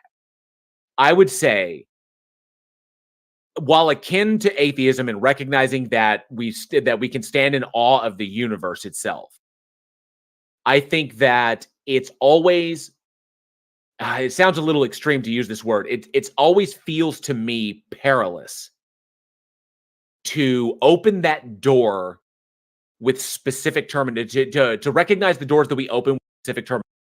When we say naturalism, or we say methodological naturalism, or we say physicalism or materialism, then we convey a specific idea utilizing those terms. When you use a term like naturalistic pantheism, I think while not problematic as a whole, I think for some individuals, it can open a very precarious door that could lead to magical thinking. It's not necessarily stepping through the door, but it opens that door. You know, it's kind of like, or maybe opens it just so you can peek through that door. I largely agree with everything you just said. Yeah. Yeah. Okay. Thank you. I'm sorry I can't debate bro you, but like I already agree with you on like everything. So have a nice day. No problem. Thank you for coming on. Thanks, Lowell. Appreciate that. All right. I do have a comment on that. Do what? Yeah, go ahead, Taco. So atheism typically is a response to classical theism, not pantheism. It's almost an equivocation to compare the two. Can I tell you the latest insult I've been doing? Huh. I know that they call themselves classic theists, and it's about the monotheistic, omnipotent God. And hey, maybe this will draw someone on. But I like to call them now the modern theists because they hate it. They hate anything neo, anything modern. That's the bad part. And so, you know, it used to be that the pagans were the classic theists, but, you know, they're running things now. So they like to, you know, call it like that. They're losing their grip. I like to say, in America, you know, slowly but surely, we're becoming the largest demographic. The nuns. Yeah, and the further they get pushed in into that corner stream, they're going to become. That's the kind of unfortunate thing. Is like the closer they get pushed to irrelevancy, the harder they're going to fight in order to survive. Which is to be expected. That they, once a person gets pushed, once either it's a person or a group or even an ideology gets pushed to the point where it is going to fall out, it's going to fall out of favor. It's going to become, you know, passe, that they'll do whatever they can to remain relevant, which is why I think nowadays we are seeing this extreme push of nationalistic Christianity, of Christian nationalists pushing so hard into politics and legislation in order to try and keep themselves alive by essentially legislatively ingraining themselves into our culture. Is like if they can't force people to believe it, they can't convince people of what they believe to be true, then they're going to have it codified so that we have to behave that way in order to keep their ideas alive. And it's scary, you know. I think it's terrifying because the people in power, if they do this, then it becomes law, and that's what's terrifying to me. So, but it's, like I said, it's to be expected. Survival will come out of desperation. Vote, ladies and gentlemen. Turnout is their enemy. Vote. Absolutely. All right. I think we got about a little less than 20 minutes left. If we have anybody in the audience who'd like to put their hands up and come up and chat about what they believe and why, we'd love to hear what you have to say. I see some hobos got their hand up again. I don't see anybody else. So let's bring up some hobo real quick. And if somebody else, so we want to make sure that we give priority to those individuals who haven't spoken yet, but what's up, Sam? What you got? Yeah, at the beginning of the conversation, we got somebody asked like books that people recommend and things, and I heard people talk about the Socratic method or like philosophies and stuff. One thing that's on a movement now that you guys might like is called epistemology, and there's actually a Discord group that's dedicated to epistemology. It's just the study of knowledge, but it's meant to like have conversations in a way with people to help them critically think. and they actually have a 30-hour free course. You get a certificate at the end that teaches you epistemology on navigatingbeliefs.com. Oh, cool. Awesome. And I haven't been doing it because it's been way colder weather, but I do street epistemology. I basically go out and ask people what they believe and why, and I try to focus on, religious questions. However, you just want to know why people believe their long-held beliefs. And more importantly is the why question. Yeah. Wait, so do you video that and put it on YouTube or anywhere, Amy? I do. I always feel like I'm Shilly McShiller when I do it. But at youtube.com/Amy Newman, there are 1 or 2 episodes of my street epistemology show, though I have to do more because it was so much fun. I almost did that myself here where I am in Oklahoma. I was a few weeks ago. It was in December. And there was I was running to the gas station, but it was snow, ice, it was gross, but I needed to gas up because I needed to go run some errands. So I was at the gas station, and across the street from the gas station, and I'm talking, it was cold because it gets windy here in Oklahoma. You're familiar with the play where the winds come sweeping down the plains. So it's windy, it's gross, it's I think it was 9 degrees outside. And so I'm pumping my gas, I gotta get the gas pump so I can get back in the car where it's warm. And there was a guy across the street with a table and a megaphone. In this weather, windy, gross, wet, disgusting. And he was like, Jesus is the way, repent like this. And I'm like, so I'm looking around. No one is there. No one's talking to him because it's gross and disgusting outside. People are just driving past to either get home or get where they are because no one wants to be outside. And here's this dude standing outside yelling into the wind. And I could hear him because I'm outside as well. And I was and it's loud on his megaphone. And I almost had this impulse. I wanted to grab my phone and go over there and be like, hey man, you're out here in the freezing weather. Doing this. I have to know, what is your motivation? What is driving you to do this? Because you are engaging in an activity that is antithetical to human survival, standing out in the freezing weather to preach this idea. And I really want to know how you bring it. I was how do you justify that? It's I'm going to go out in weather that is literally extended period is dangerous for humans to be in, and yet you're going to do this. Why are you doing? And I wanted to, but then I was no way, it's too fucking cold. I can't be outside. So I jumped in the car and I left. I almost did it. I was tempted. You're I'm going to talk about an evolutionary reason, but instead I'm going to obey an evolutionary reason. I'm going to obey my evolutionary impulse. It's no, too cold. It's it's not worth it. But I just found it to be hilarious that he was doing that. But I got to try that myself sometime, Amy. That street epistemology. I really should. It should be fun. Yeah, you'd probably be good at it. Yeah. I used to be a guy who went and preached Jesus to people at Walmart and stuff. And I'm looking back, I know I used to deal it because I was going after a feeling, a high or something or not saying that everybody who's doing that's doing it for the same reason, but dopamine hits. You get that dopamine going, yeah. You were Jesus saves, and they're Walmart saves a little bit more. I love that. Yeah, it's that dopamine hit. It's the whole reason. It's interesting that the things that we do in order to get that, and it's the same thing as the reason why. I'm sure you. I'm sure you play video games, right? You play games. Yeah, you gamer. Okay. Yep. It's the same reason achievement systems in games work so well. It's because you hear that you do a thing in the video game, a challenging thing, you get that ding, and that ding becomes your dopamine hit. Is that you go and you're that's you have scores of people out there that are achievement hunters. They're playing a game specifically to do the challenging stuff to get that ding. You get that ding, bam. It's the same way with me. I'm guilty, and I've been playing for I think almost 20 years now.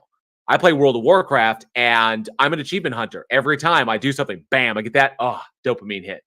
I think everyone is looking for that dopamine, And people who stand out there and they proselytize, street proselytization or street evangelism, they're getting that as well. But the difference is that they get it when they fail and they get it when they succeed, which is what's wild to me, is because if they succeed in converting someone, bam, dopamine hit. But if they get rejected, that cult ideology has told them that when you speak the truth of this, you will be rejected. They're expecting to be rejected. So it's literally a heads I win, tails you lose. It's a Morton's fork built into the faith, that acceptance of your faith, acceptance of your claims is a win. Rejection of your claims is validation of your claims and therefore also a win. Yeah, which is wild to me. Dude, I have to know, Alliance or Horde? Horde. Loktar Ogar. Yes. And I killed Earl in my chat. Thank you very much, Earl. Yeah, Loktar Ogar. Yeah, dude, that dopamine. Speaking of the dopamine, like having an understanding of that helps me with like, reading or something, keeping myself motivated with goals is like setting out a list of goals and then hitting that ding when you hit them. Yep. And that's what's awesome with an understanding of things like neuroplasticity and understanding how the brain organically wires itself in response to stimuli. You can retrain yourself to get your dopamine hits from wherever you want them to come from, which I think is fantastic. Instead of just reacting to things and allowing that, you can actually choose. So you can like play video games, achievement, and then your brain just reacts to that. But you can also actively choose to get where you get your dopamine hits from, which is awesome. It's like you can go like, I want to make this my focus. And these are like you said, the goals, which is brilliant. What you just said, setting those goals. You set those goals, accomplish those goals, you get that dopamine hit. You make that, and then you repeat that cycle through that repetition. Your brain wires itself to expect it. Then accomplishing goals to get your dopamine hit is how you begin to operate. Is that you can choose to actively do that, which I think is awesome. So one of the ways the brain is amazing. I would say, if you don't mind, Hobo, just say one last word, and then we're going to try and sneak on one more person. Sounds good. All right. I guess, one last question. Are you, so as an atheist and all the stuff we said about dopamine, are you against things like porn addiction? I myself think that anything should be, or everything should be taken in moderation. That anything can be too much. And that when it comes to addiction, it's about not what the person is addicted to, but why the addiction is taking place. Because the addiction, like the thing that they are addicted to is filling a hole, to put it in very, very basic terms.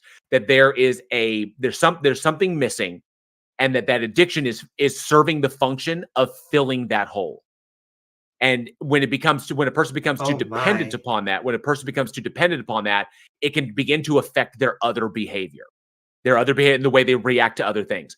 That's where the dependency comes on. Now there is psychological addiction and there is physical addiction as well.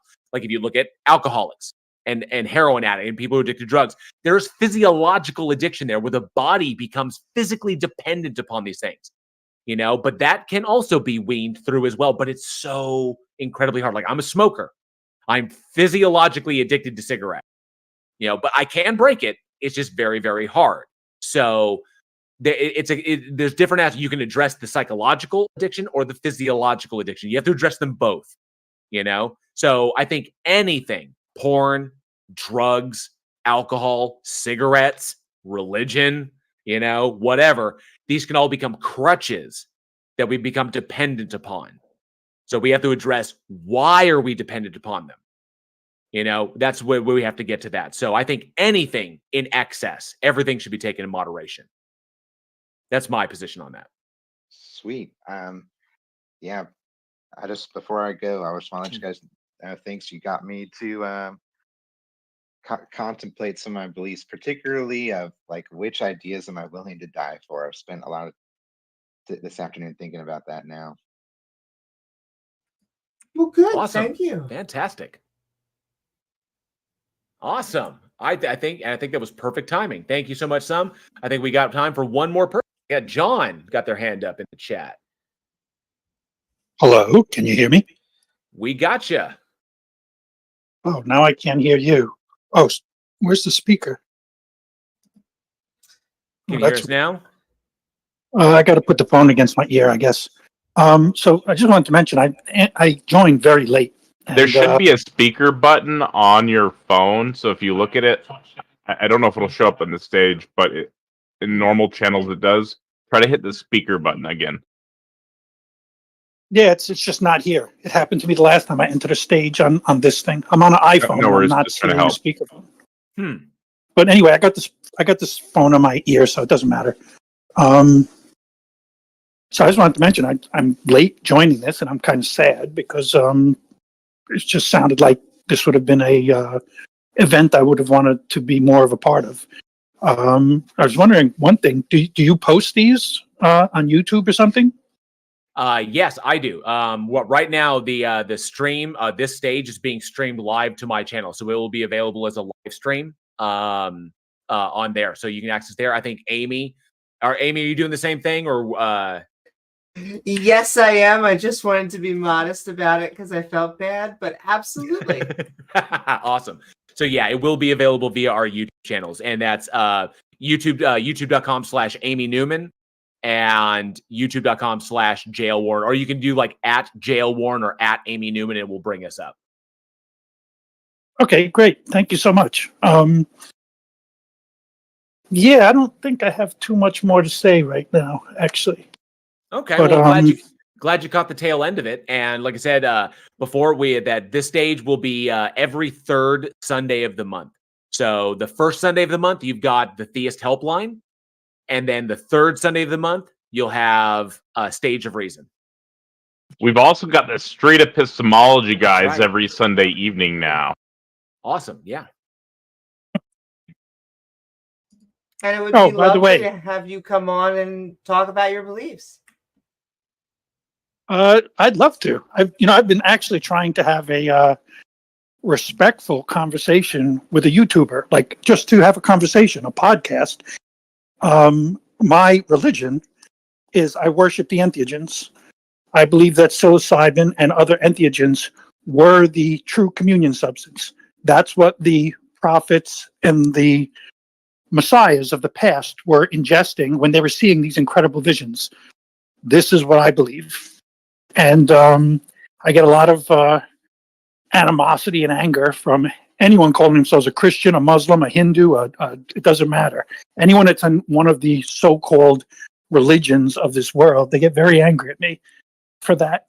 But on YouTube, I found it exceptionally odd that all of the channels talking about psychedelics, and there's many of them, they won't have a respectful conversation with me. They won't even have a conversation with me. And I'm a human that is able to ingest amounts of the entheogens that's terrifying to most humans. And the reason I'm able to do that is because I believe in them and I follow all of their laws. And they let me get very, very close to them. And I'm not alone. There's others of us. Alexander Shulgin, Sasha Shulgin, he talks about us in TCAL, about our sincerity. It's not as if we're unknown. We've been around a very long time. Yeah. While I absolutely not, as someone, I can't speak to Amy's experience, but as someone who has experimented with extensively with lysergic dithalamide, with MDMA, with DMA, or DMA? DMT, sorry, DMT, with MDMA and DMT. As someone who has had and psilocybin like a couple of times, but I'm not a fan of shrooms myself. They just don't sit well with me. I prefer my pharmaceuticals. But as someone who's experimented with this, the effects of them to understanding neurophysiology, I think is important. I think a lot of people who follow what you believe in do have an understanding of neurophysiology and the neurophysiological effects of these chemicals on the brain and what they do, how they affect your neurotransmitters, how they affect your uptake, so your serotonin uptake. So these things are really important. These things are really important to know. Now, the difference is that the where I draw the line of demarcation is that we know that you can mess with your neurochemistry and get certain results. Okay, we know you can do that, and that those results can be profound because they are profoundly affecting your neurochemistry. So you have a baseline of your neurochemistry, you tweak those dopamine, those serotonin levels, and then all of a sudden things get really, really interesting. The question then becomes, is what you are experiencing, because remember, humans, for all their differentiation, are pretty much the same. Dopamine does the same thing in various human beings as serotonin does. They all serve the same purpose. Your neurotransmitters work the same way. Your neurons fire the same way. Brains are, for all their differentiation, brains are pretty much structurally similar. So we know that drugs or like pharmaceutical intervention will have similar effects, similar baselines, although the internalization of the experience may be different amongst people. The question then becomes, does the experience you have while under the influence say anything to the truth of reality? That's the question. And I have found that it doesn't. That while they may be profound, they may be deeply emotional, they may affect you on levels where your cognizance, because remember, you're diminishing your ability to be rational and reasonable and come at things parsimoniously or pragmatically. When you reduce that, just like reducing your inhibitions when you're on alcohol, all of a sudden some things become more acceptable. Some things become more expected because you're reducing an aspect of yourself. Once you've opened up that aspect of yourself and you're reducing your inhibitions and your limitations and your natural, psychological limitations, then you're open to accepting other things. The question is, are those things true? And there's no methodology that can demonstrate that they are. So for me, a trip is just a trip. That's all it is. I know what it's doing to my brain. I know what it's doing to my heart rate. I know what it's doing to my blood pressure. I know how my body is going to take in this drug and how it's going to synthesize or how it's going to metabolize the drug and what's going to happen when the drug is out of my system. I understand these things, and I don't see anything myself because there's no way we can determine that there's anything greater coming after them.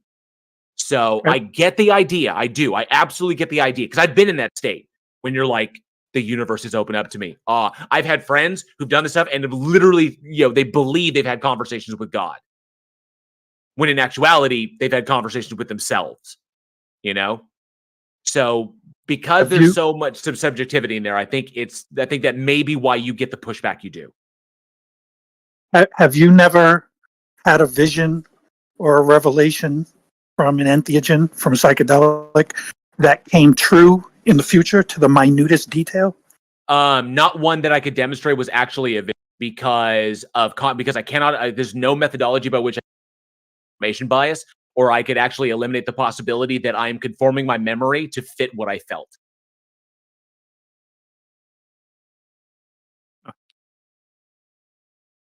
Yeah, for example, when I'm in the state, when I am when I'm tripping, for lack of a better term, when I'm frying eggs, I'm in that state and I remember what I feel and I remember how I rationalize and internalize what I'm feeling. Then if I get a sense of something or I put patterns together in a different way, because remember, my brain's operating differently than it normally does.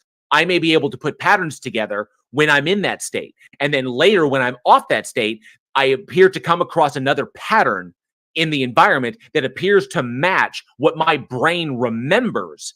And then my brain will instantaneously connect those two because of their similarities. The question then becomes, by what methodology can we determine that what I experienced when I was on the drug is actually a vision or somehow prophetic of what I encountered, or am I just undergoing pattern recognition? Because remember, my brain was in two separate states. I was in the state of high and then the state of not high, which means my brain is internalizing things differently in both states. So in order to reconcile those two things, how can I eliminate the possibility that my brain is merely trying to blend those two together to make them make sense, which the brain does all the time because the brain is a bastard. Okay? The brain will trick you in order to make things coherent. So unless you have a methodology that can eliminate the possibility that your brain is not instantaneously making a jump in order to make something make sense, or even worse, to validate something you already believe to be true, which is the worst. You hold it to be true. You expect something to happen. Your brain internalizes evidence to validate what you already believe. You can't eliminate that confirmation bias. So therefore, what you claim to be experiencing beyond your, what your senses are doing, there's no validity there. Which is why there's so much pushback against your group. I think that's the wall you're running into.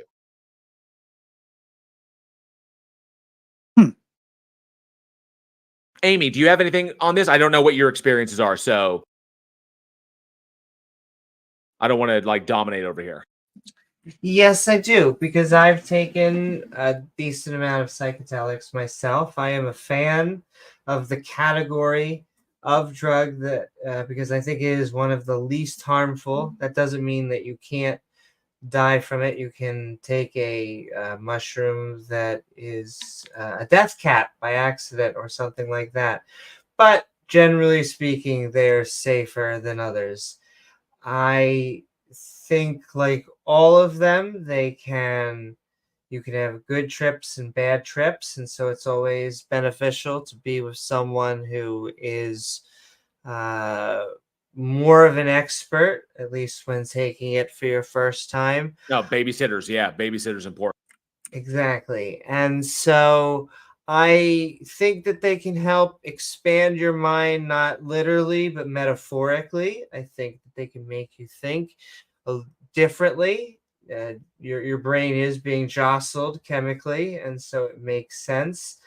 I guess I have the same skepticism that comes with J.L. Warren's, is that I used to have a DMT cook, and we would do it multiple times a week, and yet I have still not found God. I have still not found even anything that I would call religion or spirituality. I think that it's made me more open-minded in some ways. I think that I've come to appreciate humans. I don't know if that's just me getting older, but I think that a lot of these experiences helped.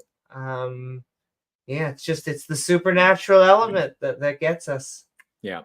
I think to kind of put like a period on that, I would say when I was young and I experimented, when you lack certain information, you're going to run into levels of anxiety about what. And when you are under the influence to that extreme degree, I found that there was a level of anxiety about what to expect or what might happen, because I didn't have a full understanding of what I was doing, of what the drug was doing to me and how I was metabolizing and how my brain was, and how I was going to interpret the experience. Once I fully understood what was happening, like what chemically was going on, and I had a grasp of like, what is, the DMT doing to my brain? What is the lysergic acid diethylamide doing to my brain? What is this peyote going to do, or this ayahuasca going to do?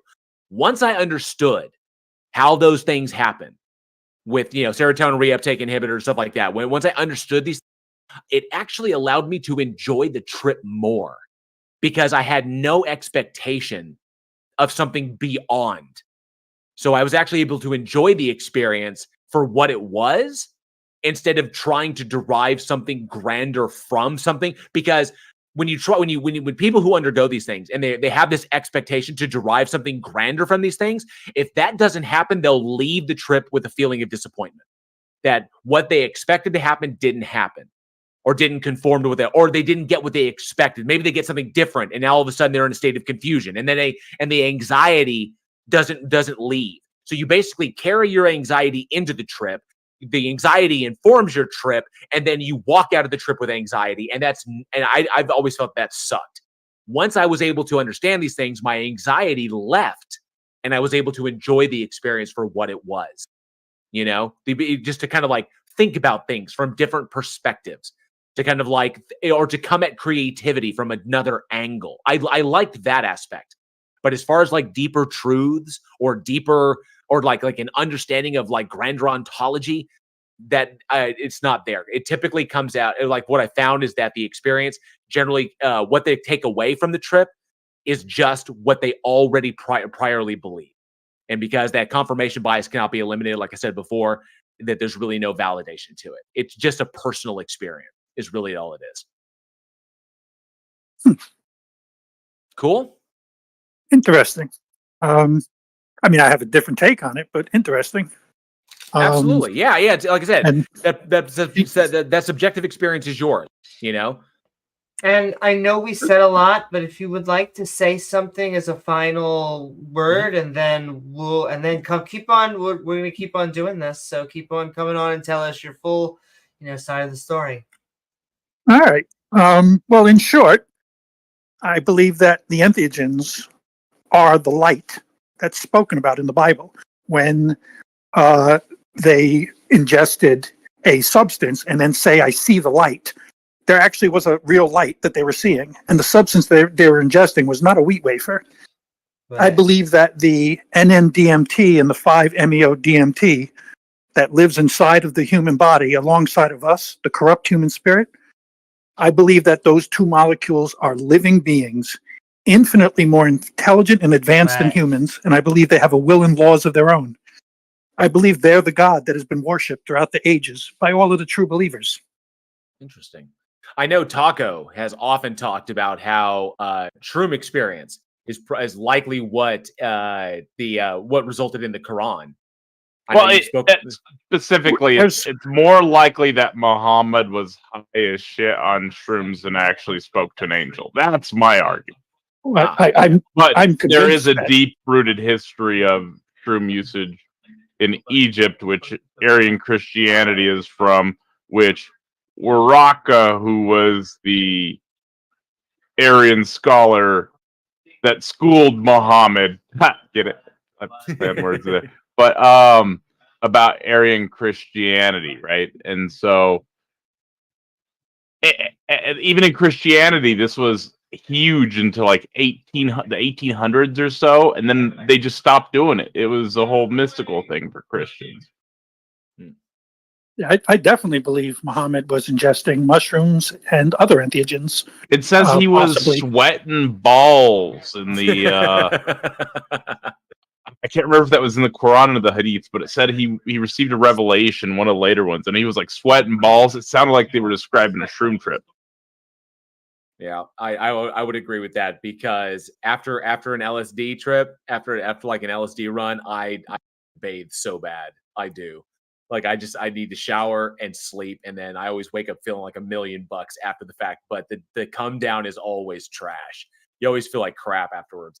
Or at least I do. I feel like, well, off of LSD is like, once I'm done, like the experience is all, actually not all my LSD trips have been great. I've had some bad trips, but the good trips that I've had have always been amazing. And then the come down is always really rough for me. It's always just been physiologically really rough. I feel exhausted. I feel dirty. I feel like I sweated through my clothes.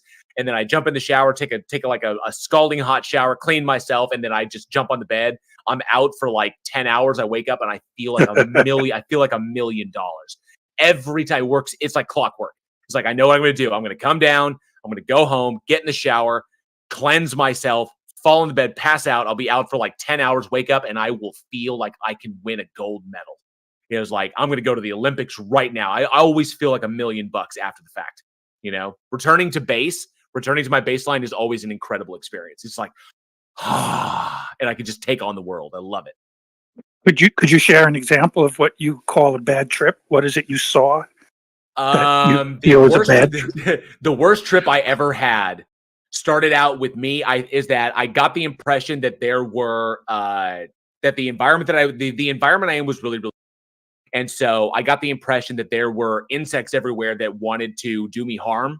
So I got very, very paranoid that there were bugs in like all the furniture and everything, and in the carpet that wanted to do me harm. And then by the end of it, because I had a really bad babysitter, by the end of it, I had the impulse to dissect parts of myself to figure out if what I thought was inside was actually inside. And that's when I realized I needed to be around somebody who was going to help me, because I was alone. When I came to that realization, I was all by myself.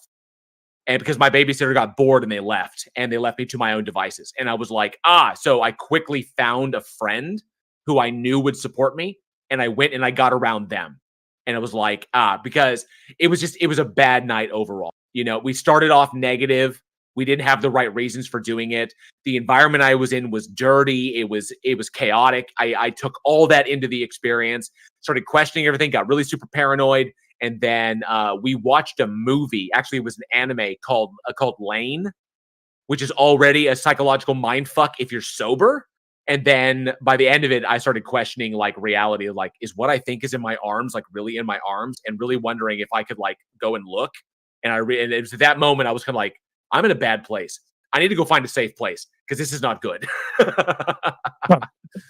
Yeah. For me personally, I need to be alone in a dark, quiet place with my eyes closed. That's what I need to do. I can't be watching videos or movies or listening to music from the earth or anything like that. I really like to focus on the light that I'm seeing and the visions that they're showing me. But yeah, that's a recommendation for anybody. I mean, obviously, I can't stop you from experimenting with certain psychedelics, but psychedelics, do not watch Serial Experiments Lane while you are under the effect. Don't do it. You will internalize that shit and it will turn south on you in a heart. I know people probably aren't familiar with that, but if you look it up, it's very kind of like dark, very matrixy like shit that, you know, it's crazy. It's just, you know, internalizing that when you're under the effects of psychedelics, not fantastic. Not a good recipe for a good trip. It's interesting you just mentioned Matrixly, because The Matrix is a movie. The Matrix is a movie or a series of movies that a lot of people watched on psychedelics, and it really messed up their belief system and what they believe. Like, there's so many people that call themselves psychonauts now that talk about the Matrix and not the movie. Like, this is the Matrix, and this is like really it's really not a good thing. There's this part in Colossians that says, "Let your thoughts be on heavenly things and not on the things that are on the earth." And that's why I really think it's important for anyone that's ingesting an entheogen to do so. Well, you know, if they're kind of new, then I guess not alone. But I really feel like it's important that it's in a dark, quiet place with your eyes closed, so you can better see the light, so you can better hear what they're saying to you. And I've done the other also. I've had my eyes open, and then I see the light superimposed on the objects around me. I see the light superimposed on the people around me, and I start thinking that, oh, wait a minute, these people are like, you start having these thoughts that aren't what the light's showing you. Yeah, there's that's actually a common phenomena. I've seen it as well with particular ones, and I can give you the reason physiologically. Sounds like a migraine. Why that superimposing effect occurs with light, because I've experienced it myself, and it depends upon a variety of factors. But it basically, the drug itself is disrupting how your brain is internalizing the light response from your optic nerve, because the neurotransmitters necessary for that are reduced. So you get a delay time for the reason for that, which is why the light sticks with you longer and can move around and be imposed upon other objects. But your brain, your brain tries to limit the tracer effect. So your brain will actually try to basically take that image. It's like looking at the sun for an extended period of time, and then when you close your eyes and look up at the sun and just kind of like absorb that direct light, and then you look other places, you see the afterglow of the sun in what you're looking at. It's the same effect, but it's chemically induced. Because remember, your pupils dilate. And because your pupils dilate, that's why your eyes take in light differently. And so your brain reacts to that stimulus differently. So there's a reason that occurred. That always fascinated me, because I once saw like red lights coming out of a friend's head, and I wondered what it meant. It was like, oh no, it was the red lights that I saw off of a lamp that I then superimposed onto his head. And I want to know why that effect happened. So I looked into it and realized it's a common experience. And so I was like, oh, holy crap, because of the way it affects your eyes. So chemically speaking, yeah. In 1988, I had an extremely powerful experience with LSD. And my girlfriend at the time morphed into Satan. Because, of course, I had my eyes open. I didn't know about keeping my eyes closed. But anyway, it just started smoking a cigarette. It's like, and right before But right before this happened, it was like I was seeing heaven. I was seeing the most beautiful like heaven across the ceiling of the apartment, and it just opened up. And then it was like a very beautiful experience. And all of a sudden Satan's there, and it's like puffing on a cigarette, and it's like chain smoking cigarettes. And I was like, how can you smoke at a time like this? Anyway, long story short, because this is actually a very interesting account I can give. But long story short, that was in 1988. That was the last night I ever smoked a cigarette in my life. And I smoked cigarettes for 10 years prior to that night. Fascinating. I'm about to be All right, 60 yeah. real soon. All I have to say that if your wife becomes Satan, you still better do the dishes. I do dishes. There we go. All right. We do appreciate it, John. Thank you so much. Some things Yeah, it to was think just about nice. there. Absolutely. Anytime. I love when a conversation, even in extreme disagreement, the one thing I love is when a conversation can just remain respectful. Definitely. That's And what I'm finding that's what my channel is about. Bridge the divide, is to find that common ground that there's, and we're not going to denigrate people. We know that people have experiences. The question is how we're interpreting those experiences. That's the important thing. And to find that, to bridge those divides, those societal divides that are created by different ideologies. So, and we can always do that respectfully. We absolutely can. Nice. Nice. Awesome. All right. I think we're in good shape. So yeah, we're a little bit past 1, and I think it's good. We don't have hands up. So appreciate you, John, coming up. And too, if you come by, this is, like I said, every third Sunday of the month at 10 a.m. is when we will do this, because this is definitely a better place to be than a church. Absolutely. So, all right. Thank you, JL, Amy, and Taco. See yous. Our pleasure. Take care. I would say this is funny. Let me see. What was it? Someone in my chat, I Killed Earl said, says, oh my God, and do not look a bad time. I have seen the black leak out of my eyes. I have. So weird stuff when you stare into mirrors for an extended period of time. Yeah, really, really weird stuff. But I've seen the black drain out of my eyes and down my face, which is a really funky experience if you've never had that before. So yeah, the effects, I've had fun with them. They are. All right. So I think we're in good shape. What do you think, Amy? Are we good here? Or I see John has her hand up. What do you think? I'll leave it to you. Well, I'm going 50-50. I know I have to go soon, but it's also very tempting. Let me see. Okay, I've got a coin here. So I've got my coin. So heads and tails. So you call it in the air, Amy. Go ahead. Call it. I'm tempted heads. Heads. Oh, it is tails. It is tails. So we will catch up with John in the future. John, like I said, every third Sunday we will do this. So we hope to see you then, because 1 o'clock was our cutoff time. And like I said, Amy's got to go here pretty quick. So I promise you, we will do this again. So I appreciate everybody coming out. Just to let everybody kind of like wrap up. Amy, you want to give them your stuff so they can follow you? Sure. You can always follow my co-host James W. and myself at youtube.com/Amy Newman. We do a bunch of skeptic comedy, and we always love having people who disagree with us. But more importantly, I want to thank Taco. Taco has been amazing at setting up many things, and so we should all be thanking him for helping us host amazing content. And thank you for having me on, JL. Absolutely, my pleasure. Absolutely, I love this streamlined format that we've got here. Really, really good stuff. And if you'd like to follow my stuff, and huge thanks to Taco for helping out with this. If you'd like to follow my stuff, you can catch me on YouTube at JL Warren. No periods in there, just at JL Warren. Just look for Bridge the Divide. That's the name of my channel. So feel free to check me out there. And also you can follow me on the socials if you like there as well. If you, just as a side note, if you like scary movies, if you like horror movies and discussing horror movies and the deeper aspects of horror films, you can check out my podcast with my filmmaker friends over at Week in Horror. So those links are available wherever I am. So you can find those there if you like podcasts and if you like scary movies. So that's only that.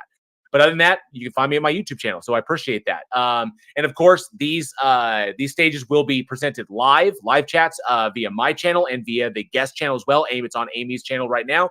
So we look forward to seeing everybody who is down here in the audience, everybody in the live chat here. We look forward to seeing you every third Sunday. Now, Taco, just to throw it out there, there's a possibility, because I see you have the next one set for the 17th. There's a possibility that I may be out of town. I may have I may have to make a Chicago on that Sunday. So then unacceptable. I know it's a thing that came up, and I can't talk. I can't talk about it like the details, but it's possible. But I will let you know if I'm not going to be able to be in town. Okay. So if you want to run the stage, if Amy wants to come up, or if Randolph wants to take it, it doesn't necessarily have to be me. But if someone wants to take it, they are free to do that. So if, like, we'll Randolph wants to take over, whatever, we'll figure it out. Cool. All right. Awesome. Great. This has been a fantastic inaugural episode. I like this one. I like the pace. What do you think, Amy? I thought it was pretty fantastic. I think everybody needs to join the politics Discord on y'all's streams, discord.gg/politics on your Discord, because they allow these awesome conversations. Absolutely. The link to that, to the politics Discord, in the description of this live stream. So if you'd like to join the Discord and would like to be on the stage, like to come up and talk to us, then that link is down in the description. Use that to join the politics Discord, and then when we do this, you can come up on stage. So you have the Theist Helpline on Sundays. You got Street Epistemology every Sunday evening. You've got us on the third Sunday of the month, Stage of Reason. So plenty of opportunities. But check out that link to the Discord channel. We really appreciate it. All right. With that being said, anything else? Anybody got anything else? I just hope you all continue to have a fantastic godless Sunday. Absolutely. All right. We'll catch you all. As always, stay safe and be excellent to each other. And together we can bridge the divide. Yes, be excellent. And all right, y'all, JL, Taco, I hope you have a lovely day. Thank you for having such a fun stream. And to everyone out there in the audience, thank you for coming on. Thank you. Am I going to close it down? Yep. All right. Have a great one, everyone. Thanks for coming. Take care. Appreciate it. And all right, everyone, it has been fun. I will say goodbye to you if you say goodbye at the end. I need to get music for this, so it's not just ba-doopa-doopa-doopa. And so I'm doing the Call Me Skeptical. However, I love you all. It was great to have another fantastic stream. Did anyone else notice he was starting to say that, like, they were living entities? That's what caught my mind. I think that's what caught my mind. Because they seem cool. It's just always, it's the little things. I guess we'll find out next week. The Patreon's down there. Thanks to everyone who gave super chats. Thank you, Empathy and Respect. Thank you, all of our Patreons and our Evolving Badge System members, right down listed below. And I love you all. I hope you all continue to have a fantastic Sunday. Mwah!